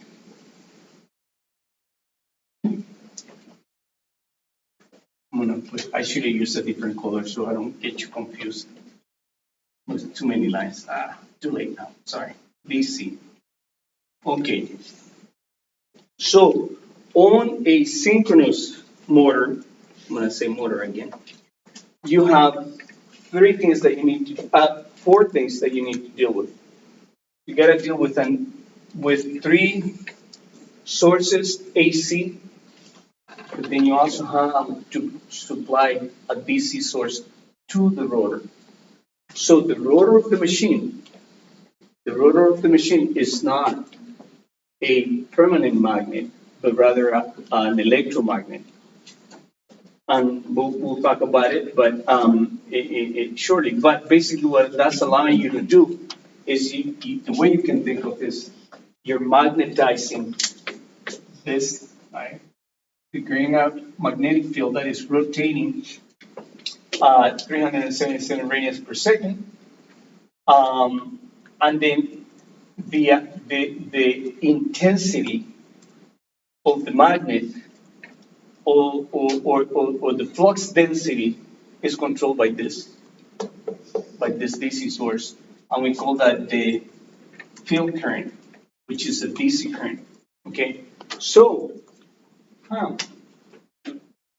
controlling the rotor itself and how much energy you put on the rotor, that controls the amount of energy that I'm either taking or putting out. Real energy, real power. What this guy is doing for you is allowing you to control the reactive power of the machine. So a synchronous, although you have more components, and that's probably a disadvantage of the synchronous motor versus the induction motor, is that the synchronous motor has more parts that you need to worry about. Again, the induction is very simple. All I do is apply A, B, C, and it will do whatever it needs to do. Can I change a few things? There's a few things that I can change. But I'm going to say that here, not only I have to control the input voltages, ACs, three-phase, but I also have to worry about this other piece, okay? That piece right here, back in the days, you needed a DC motor. So in order to supply, and a lot of generators will run their own DC motor on the shop to generate this source. Nowadays, no longer. There's a completely separate DC source, which in the lab is a separate DC source, right? We have a source that we control, which is DC. Now, back to the speed, and we'll come back to this. We said that the generator now, here, using the red, the generator speed, what happened to my good one?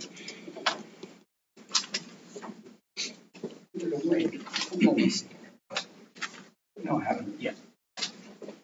Here, we say that the Generator speed synchronous is equal to, formula doesn't change, 120, meaning from the induction machine, 120 F over P, meaning number of poles.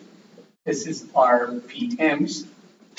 And where F, again, is equal to 60 hertz, I mean, must be 60 hertz, cannot deviate.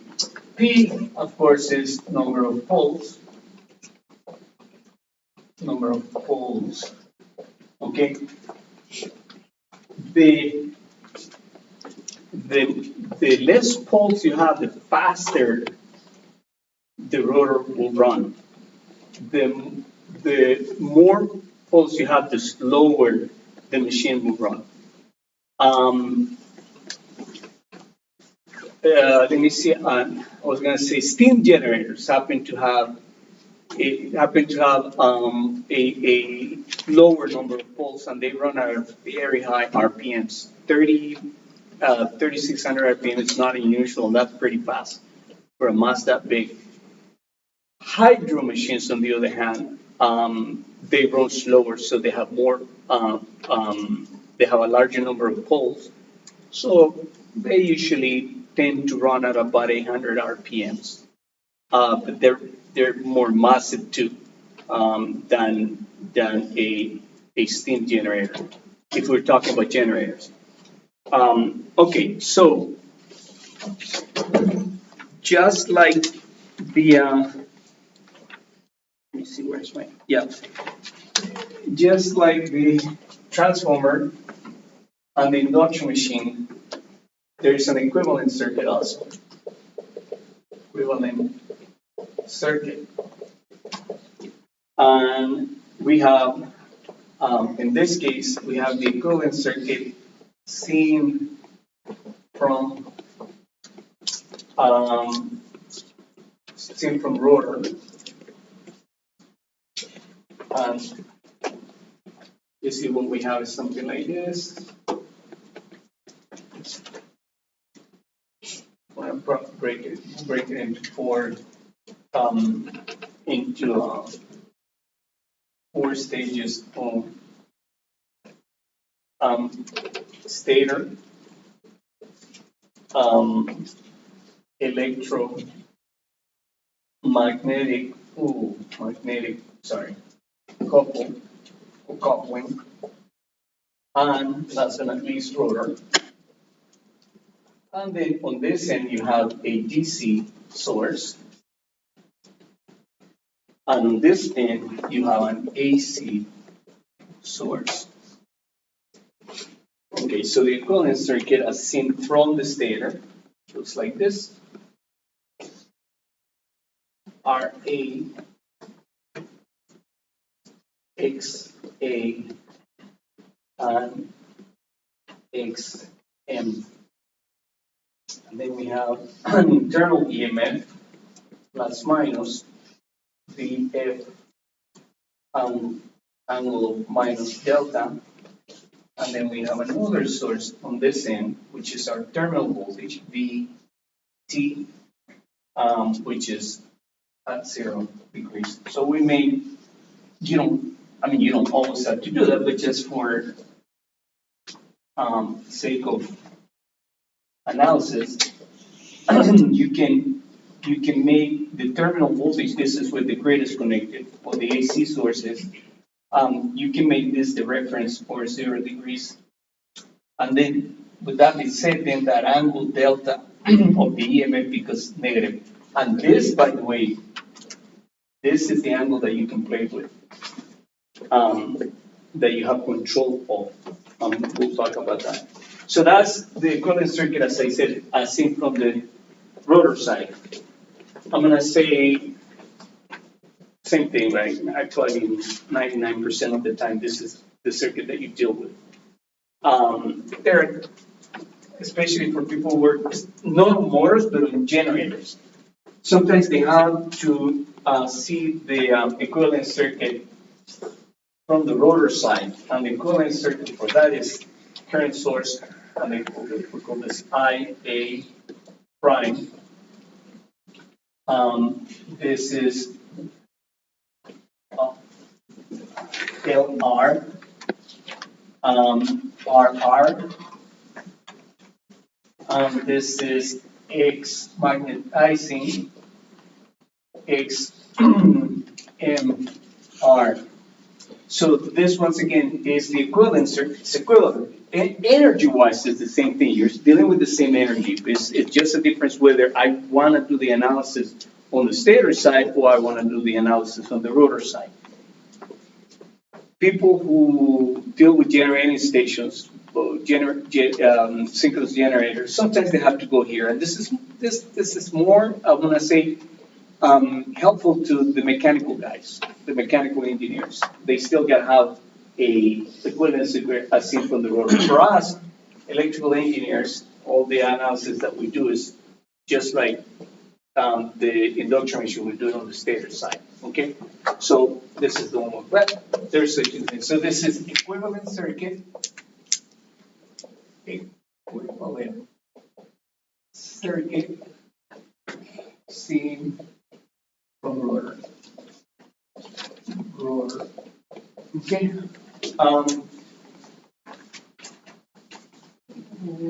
You know, I noticed that on the new MATLAB version, the models that they have one library that you can do analysis on the I'm sorry, you can do analysis on the rotor side. I didn't see it before. They're adding this to the new version, and I haven't even played. I just saw it when I opened it, which is the 2025 MATLAB version.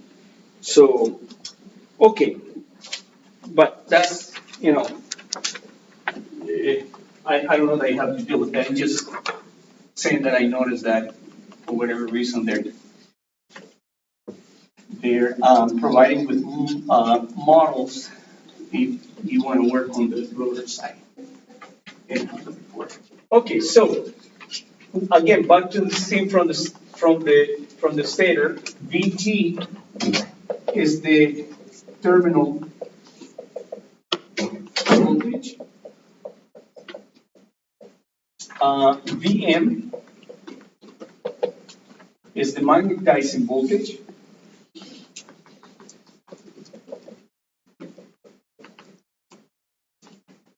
Voltage.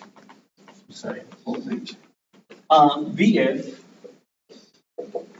is the excitation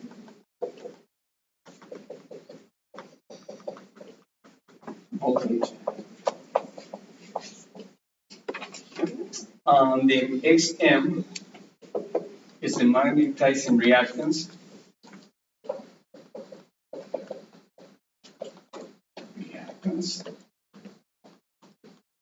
XA is the we call it stator leakage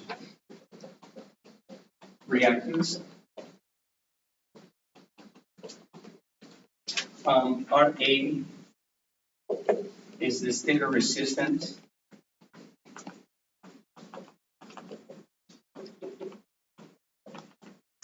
And then XS is what we call the synchronous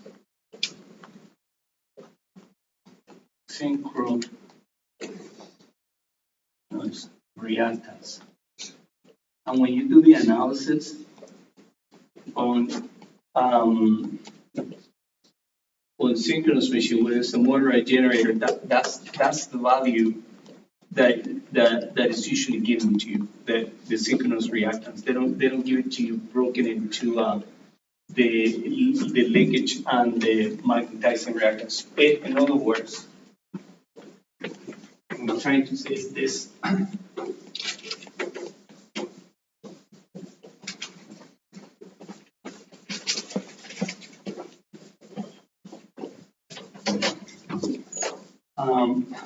X is equal to XA plus XM.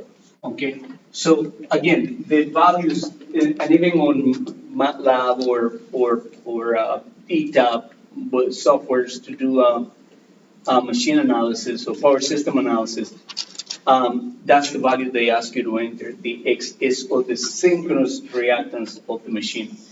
There's three values, but I'm gonna just mention it right here, because if you come across and you're wondering like what the heck are they talking about,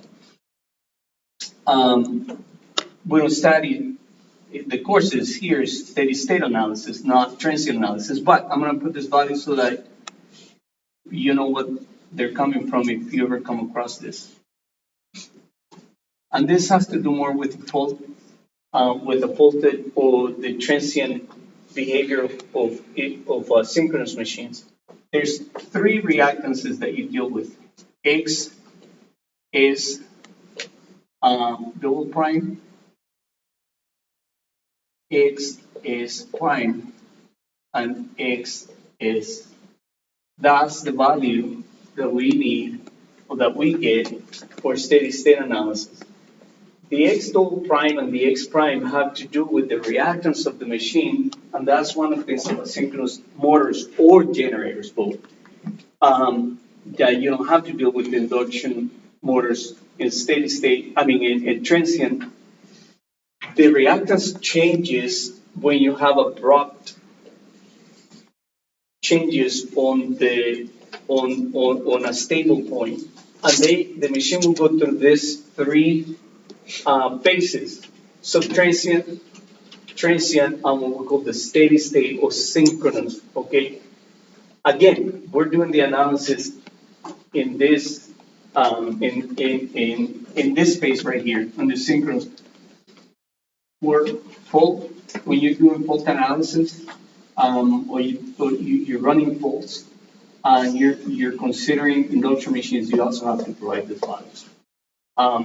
But I'm just throwing at you because sometimes they you see them or they give them to you and then you're wondering like, okay, I'm gonna put that information in MATLAB or DSCAD or ETAP or SKM, whatever software you're gonna come across, and they give you those values and you don't know what to do with it. All I want to tell you is that don't worry about that. This is the information for steady state that you need, which is XS, which is XA plus XM, okay? And that's the information that you're given. All right, so with that being said,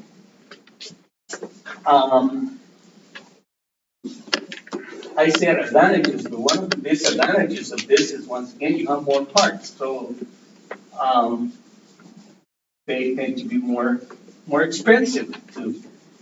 That's why we don't have as many synchronous machines as we have, or motors as we have induction motors. They're not. So I mentioned this advantages, but let me put like maybe the main advantage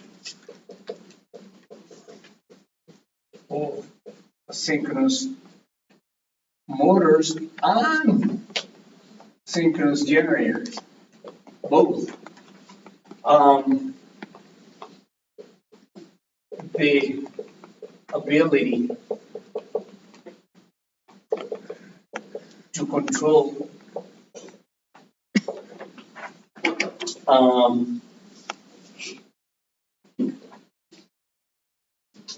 well, I'm going to say it this way, but basically it's reactive power. But I'm going to say the ability to control power factor,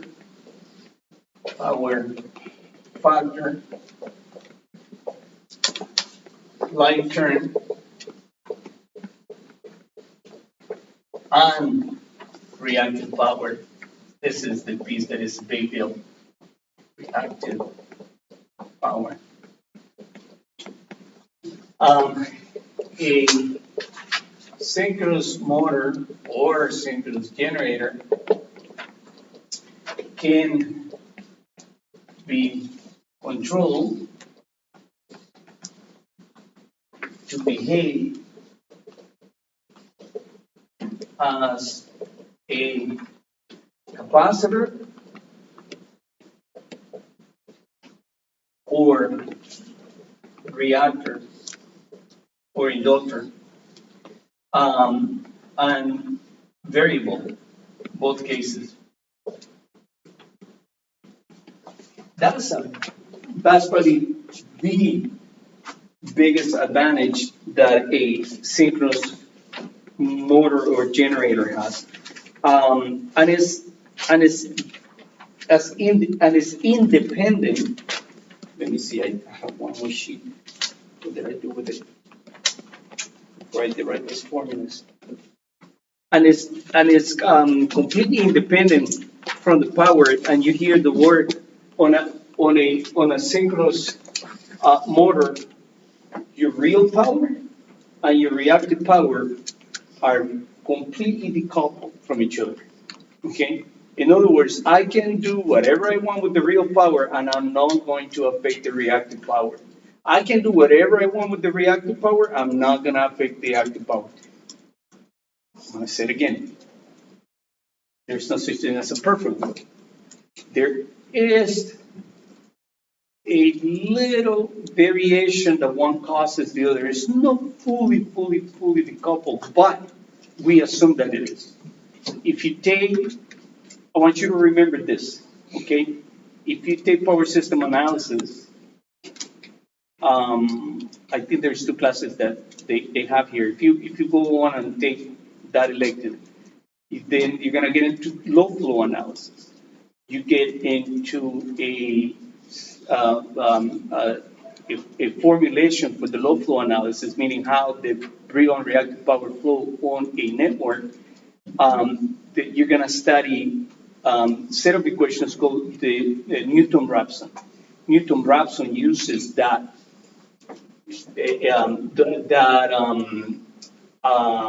those concepts of how the real power and the reactive power are decoupled from each other. One is basically controlled by the angle, and the other one is controlled by the voltage. Okay, and I'm gonna leave it there, but I just want you to remember when you get there that that is the reason why. Is because you have the ability. And the lab we actually run, one of the labs do that, where we change or we try to change vary the load, and then we monitor the reactive power, and then you can see as, oh yeah, I see P is moving, but I do not see Q moving and vice versa. Okay, so they're completely separate from each other, but that's a really big deal. To the point that you can have a synchronous, there is a synchronous motor that has its own name, which we call synchronous condenser. If you hear this word, this is what they mean. Okay, I have a synchronous motor. I have a shaft right here where the load is connected. I have A, B, and C. VA, VB, VC. And I have, I'm going to put my wires right here. And I have my DC source right here to control I field. Okay? So what a synchronous condenser is basically is a motor. And it's a motor with no load. That's basically what it is. Utilities use this kind of machines, synchronous motors, with nothing on the shaft, only and solely for the purpose of controlling reactive power. That's it. They don't care about real power. They don't care about running anything. And that motor has a name. It's called synchronous condenser. So the goal is to control the field current on the machine so that you can control the reactive power flowing in this direction or that direction. If it's going this direction, it's a capacitor, this direction is a reactor. So you can absorb bars from the grid or you can inject bars onto the grid, okay? So that's synchronous motor. And the name for it, you'll hear it is synchronous condenser. Now, a synchronous motor for an industrial application, no. Industrial applications, they cannot afford it. They go, no, I want to buy a motor that can control, or they can give me reactive power, just like a capacitor does, so that you can compensate or you can improve the power factor. But in addition, that to those facilities, to the industrial guys, that's just like an adder. Like, okay, that's something that I'm getting on top of. They're really after the real power output of the shop because they wanna run a load, right? But whatever process they want to run. So again, if when you come across and you hear the word synchronous condenser, what they're telling you, that's a synchronous motor with no load on the shaft. Okay, and the only places you see it, electric utilities. I don't know that any industrial people be willing to pay that much for it. Okay, let's see.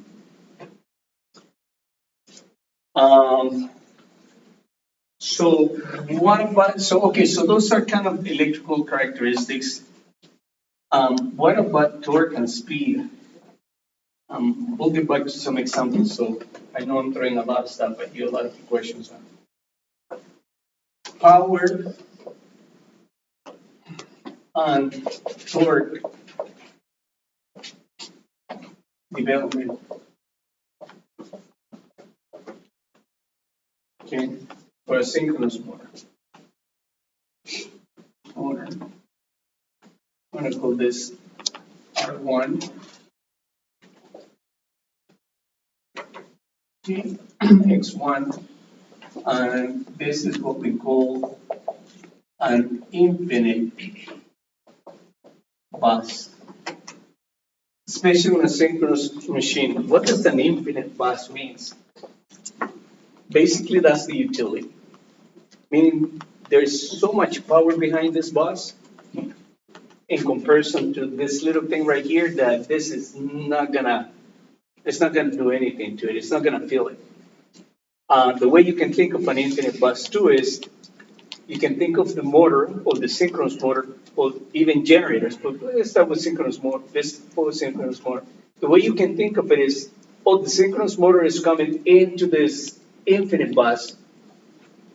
That guy needs to come and dance at the tune of all these guys that are already dancing. Meaning, hey, you gotta adjust to all of us. And that's what an infinite bus means. So that if you connect the motor to the grid, motor is not gonna do anything to the grid. It's not gonna change its frequency, it's not gonna change its voltage regardless of how fast or how slow it's running because it's so big. So that's what we mean by an infinite bus. With that concept in mind, we can develop a model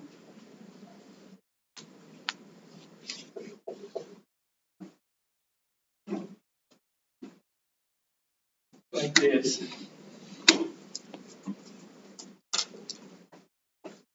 And we can move, this is RA, by the way, RA. This is JXS.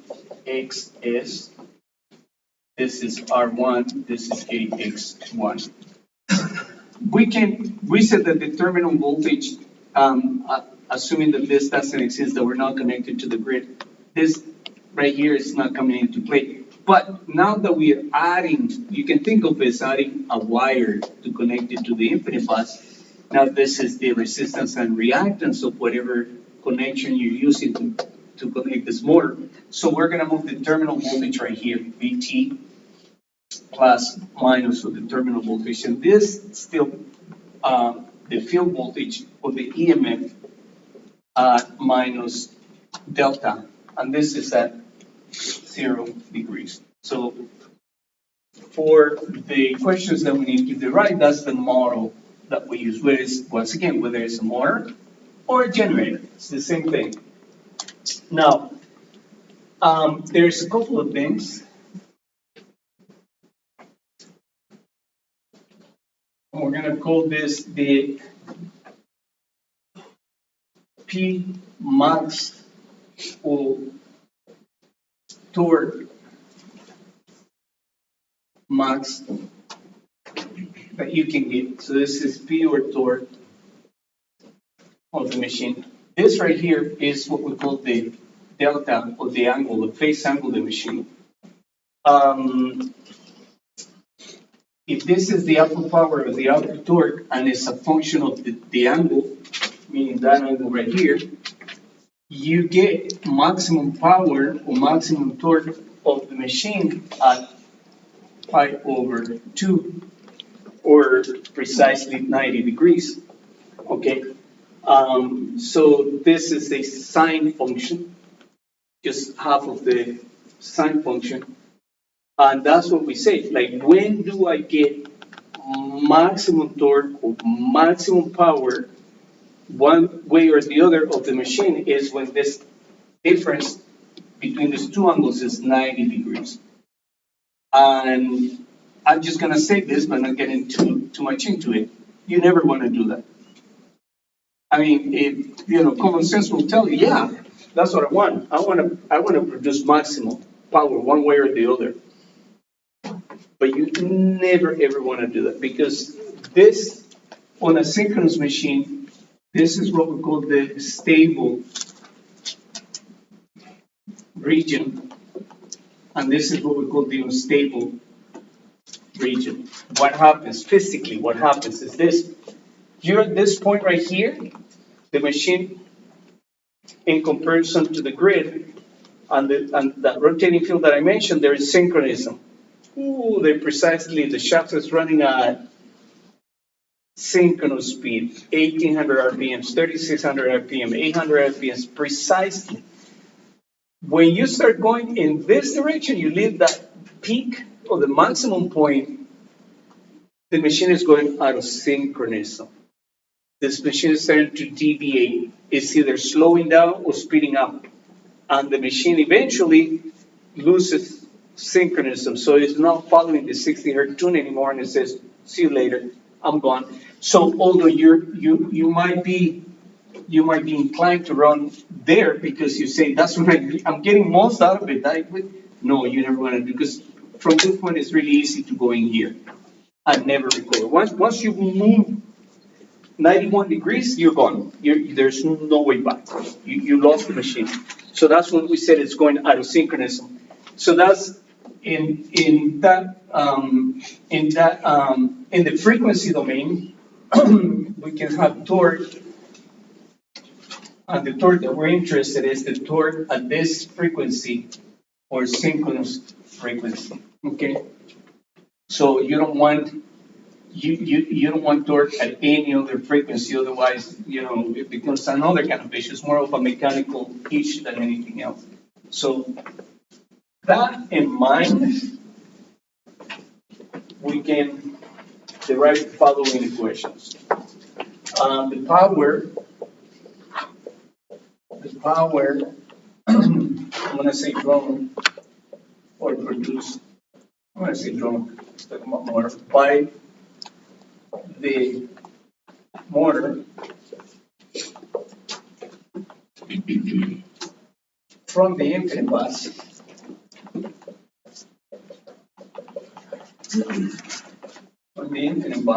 is equal to S equals P plus JQ, right?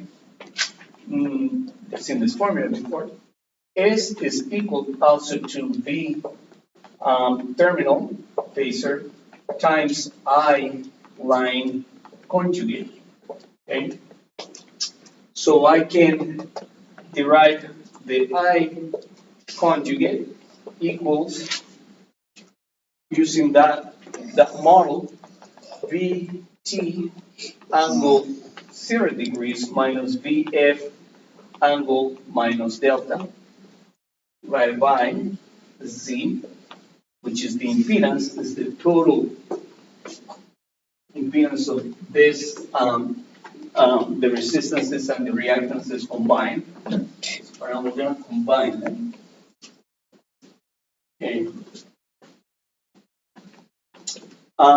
We can say that Z is equal to Z magnitude angle theta.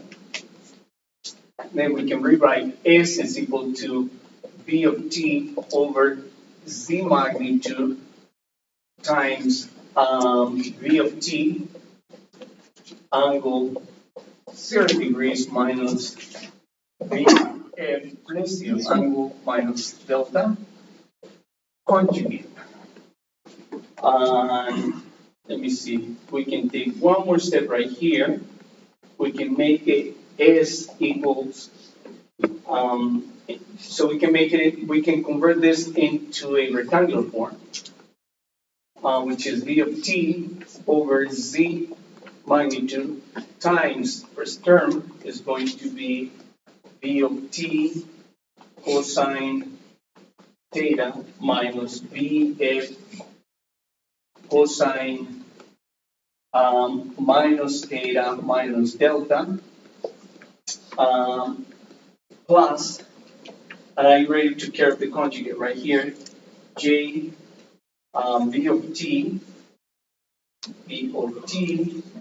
sine theta minus V O plus Vf sine of minus theta minus delta plus that. I'm just expanding, like I said, I'm just converting the equation from rectangular form to from polar to rectangular form.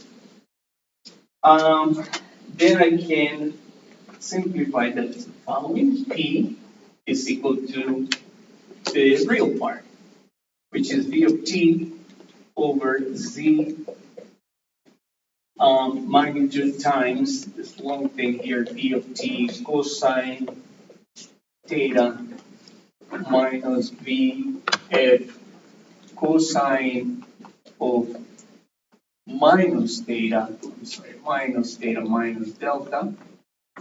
Okay, that's my real part, and I can clean this up a little more. I can say V of t over Z magnitude, let me see, times V of t plus cosine theta minus Vf, and I'm going to expand this to following cosine of theta times the cosine of delta minus sine of theta times the sine of delta. Oh, it's getting crazy, I know.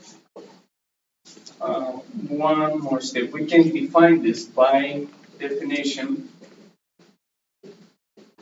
I can say that cosine of theta is equal to R, or the real part, divided by the magnitude of Z, and then sine is equal to, of theta is equal to X by the magnitude of Z. So we're going to use the definitions, and then we can use that and substitute into the following. Therefore, we can say, I'm going to put a line right here so we're separate from that.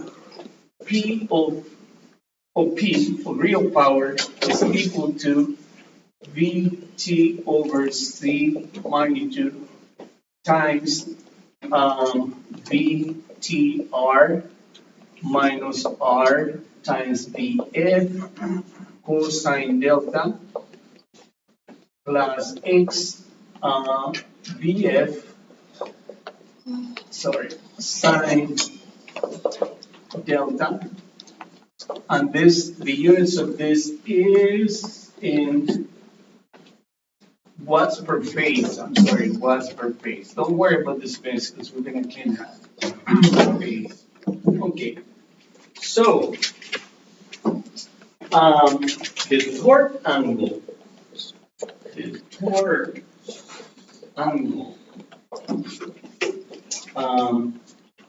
at which the machine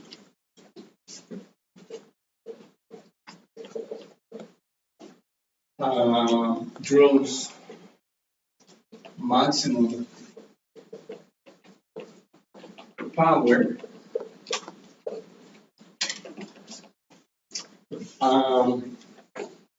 is found by the partial derivative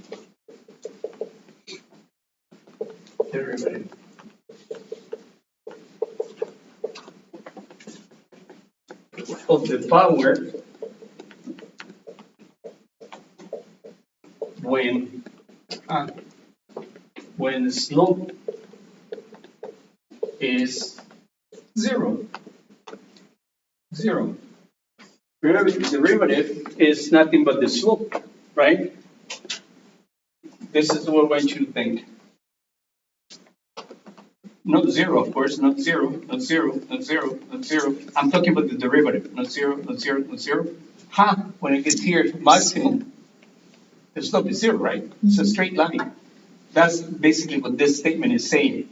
If I take the derivative of the power, okay, and I say that the derivative of the power is 0, that's when I achieve maximum torque, or maximum, I generate maximum torque on this machine, or consume maximum, or generate maximum power. That's kind of what it's saying. So with that,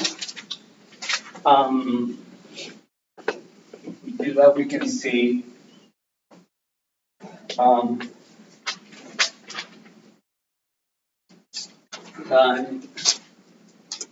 del P times del of angle, so the derivative power with respect to delta is equal to V of t over Z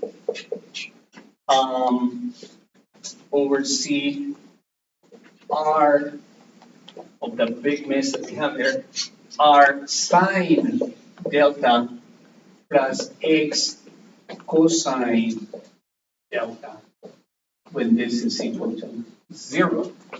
And we said that the angle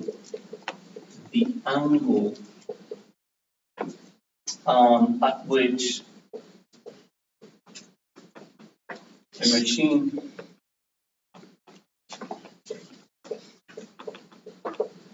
draws maximum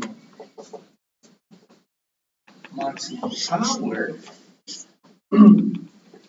is equal to this delta M1 equal to the arctangent minus R tangent of X over R. That's what we call the X over R ratio.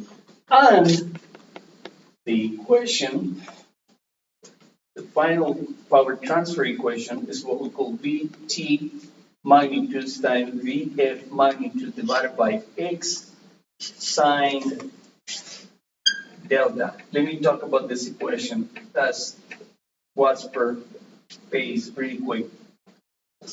This equation, we're making some assumptions.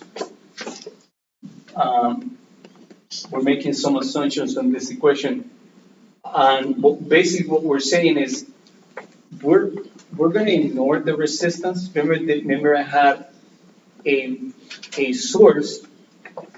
I'm going to do it here so you don't have to imagine.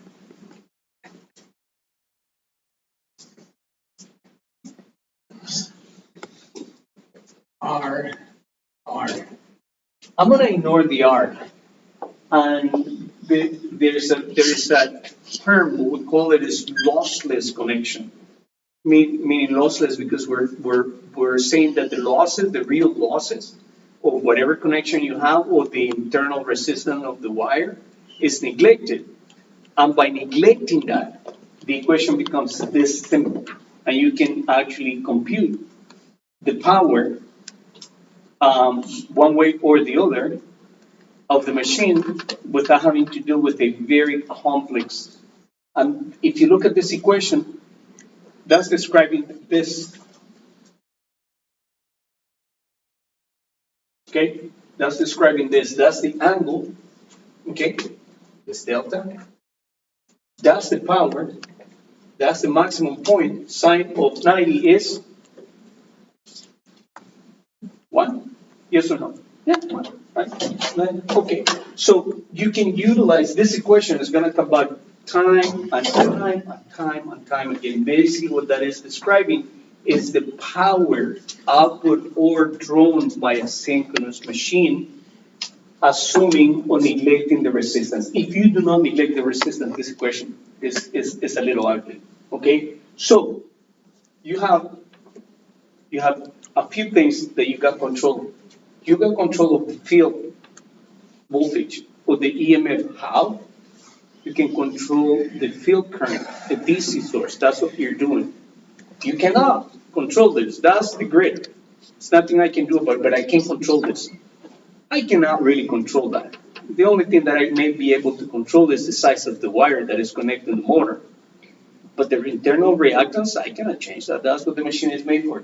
Can I change this? Yeah, I can change that angle. I can control that angle. So that is what we call, there's several names. One name is the power transfer equation. When they say power transfer, they're talking about a synchronous machine, not induction, synchronous machine. And how you can, and that value can be positive or negative, right?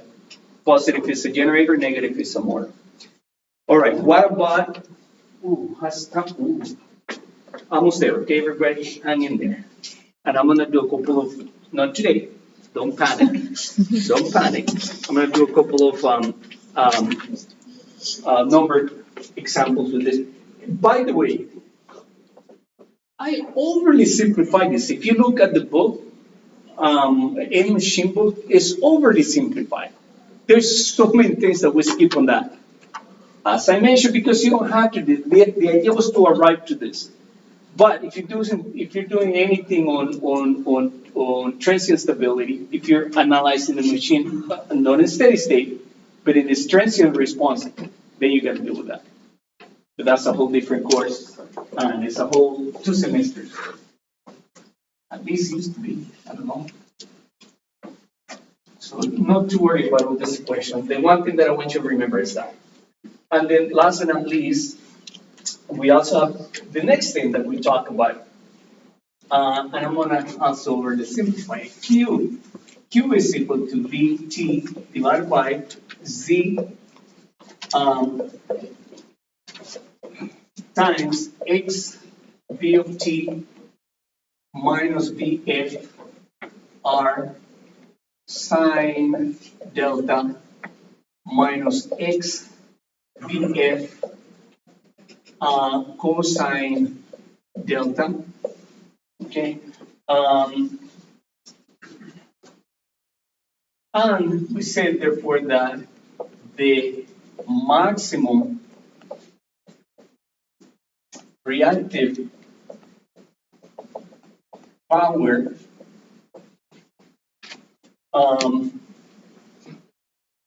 drawn, let's say drawn by the machine motor generator from the infinite bus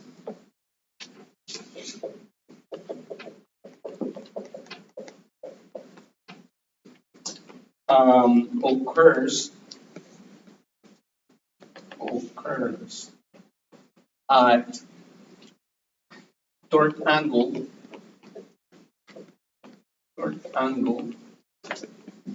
delta M2 equals to the arctangent positive arctangent of R over X. Okay, and the equation that we use for the reactive power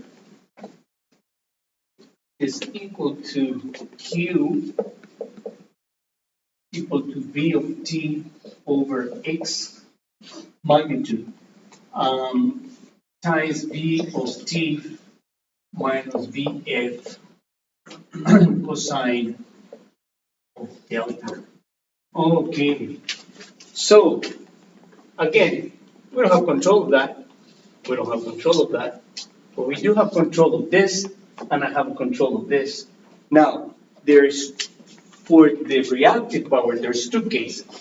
Case 1, when V of T minus VF cosine delta, meaning this term right here, is positive,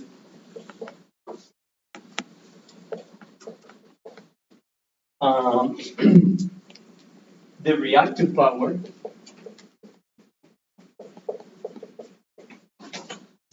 power is Q plus. We say um, we say that the machine, generator motor, the machine operates at lagging power factor. I'm going to stop right there. I'm going to ask you guys a question. You guys should know this. If this term right here is positive, then Q is positive. Then we say that the machine is operating at a lagging power factor. If I have two choices for the machine to be behaving as an inductor or as a capacitor, which one will you choose on case number one? Will you say that the machine is acting as an inductor or as a capacitor? Inductor. Lagging power factor is telling you, lagging power factor. So the machine, when that term is positive Q, meaning the machine is absorbing bars from the infinite source. It's taking bars away from the utility or the source. So it's lagging power factor. So the machine basically what it is this a variable inductor. Why variable? Gosh, you have control of this. If you have the ability to control that, you have the ability to control the magnitude or the amount of bars that are flowing. That's how you control it by the field, really. That's what we're doing, controlling the field current. We can do that. And we say that the machine is under excited. Okay, so the machine, again, I'm gonna do this because we talked about this in a different context, but it's the same theory. You can think of this. Here's the rotor. Here's the rotor. Here's the winding. Here's the DC source. Okay, I'm pushing current. I'm creating this field right here. Okay, remember this hysteresis? We talked about that. Basically, the machine is under excited. It's under the excitation, so it's referring to the slope of the flux density and intensity of the electromagnet. Okay, so if the machine is under excited, basically what we're under is its excitation is still far from the flat line. When we saturate, we're making it out as an inductor. Okay. So that's case one, and the last one I'll let you go. I know you guys want to go, and you're like, man, that's not gonna be in the gist. I don't even care about that. Do care, please. Do care. It's gonna come back. Here's the piece that I want you to get out of this. Forget about all the formulas for a second. Forget about the formulas. You can always go back to the formula and read it. What I want you to really understand is the concept, the things that you have control on, what you can and cannot do with these machines. Okay? When you get to the lab, it will make more sense because we play with that, right? We play with the excitation.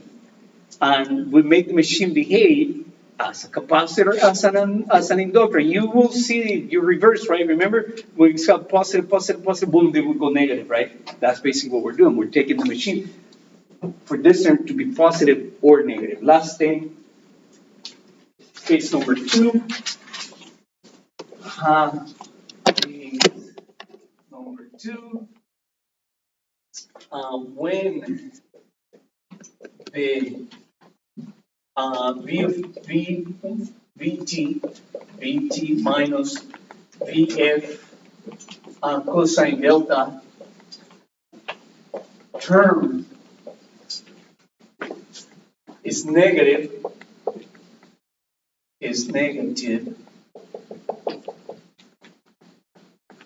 Q obviously becomes negative. Okay, so therefore the machine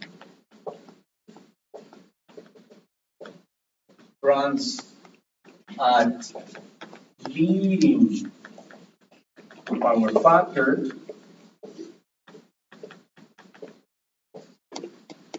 and we say the synchronous machine is over excited and is behaving now as a variable capacitor. Okay, so with the field current, you have the ability once again to control this curve right here. That's basically what you're doing. And when you get the machine, when the machine is underly excited, it's acting like this. As you increase the excitation and you get the machine on the higher end, then this term right here becomes negative, then it starts acting as a capacitor. And that in a synchronous, that in a synchronous condenser, you can control that, meaning the swing from positive to negative in cycles. It all depends how fast your excitation is. So there's a controller that does that. And that's what the beauty of these machines are, because they're so good when it comes to transient. When the voltage is going up and down, and the machine is starting to take control of that voltage, the excitation, that's what the excitation is. It's pulling and pushing bars, pulling and pushing just to get it to a stable point. I kid you not, if you go to grad school in power systems, they used to have this class in 2 semesters because it's just so much material. But if you ever do, take a transient stability class. I highly recommend it. You walk out of a class, assuming that the person teaching you is teaching you, a totally different person. I keep on saying that because it just covers so much. These motors are they're just so versatile. They can do so much. So anyway, I'll record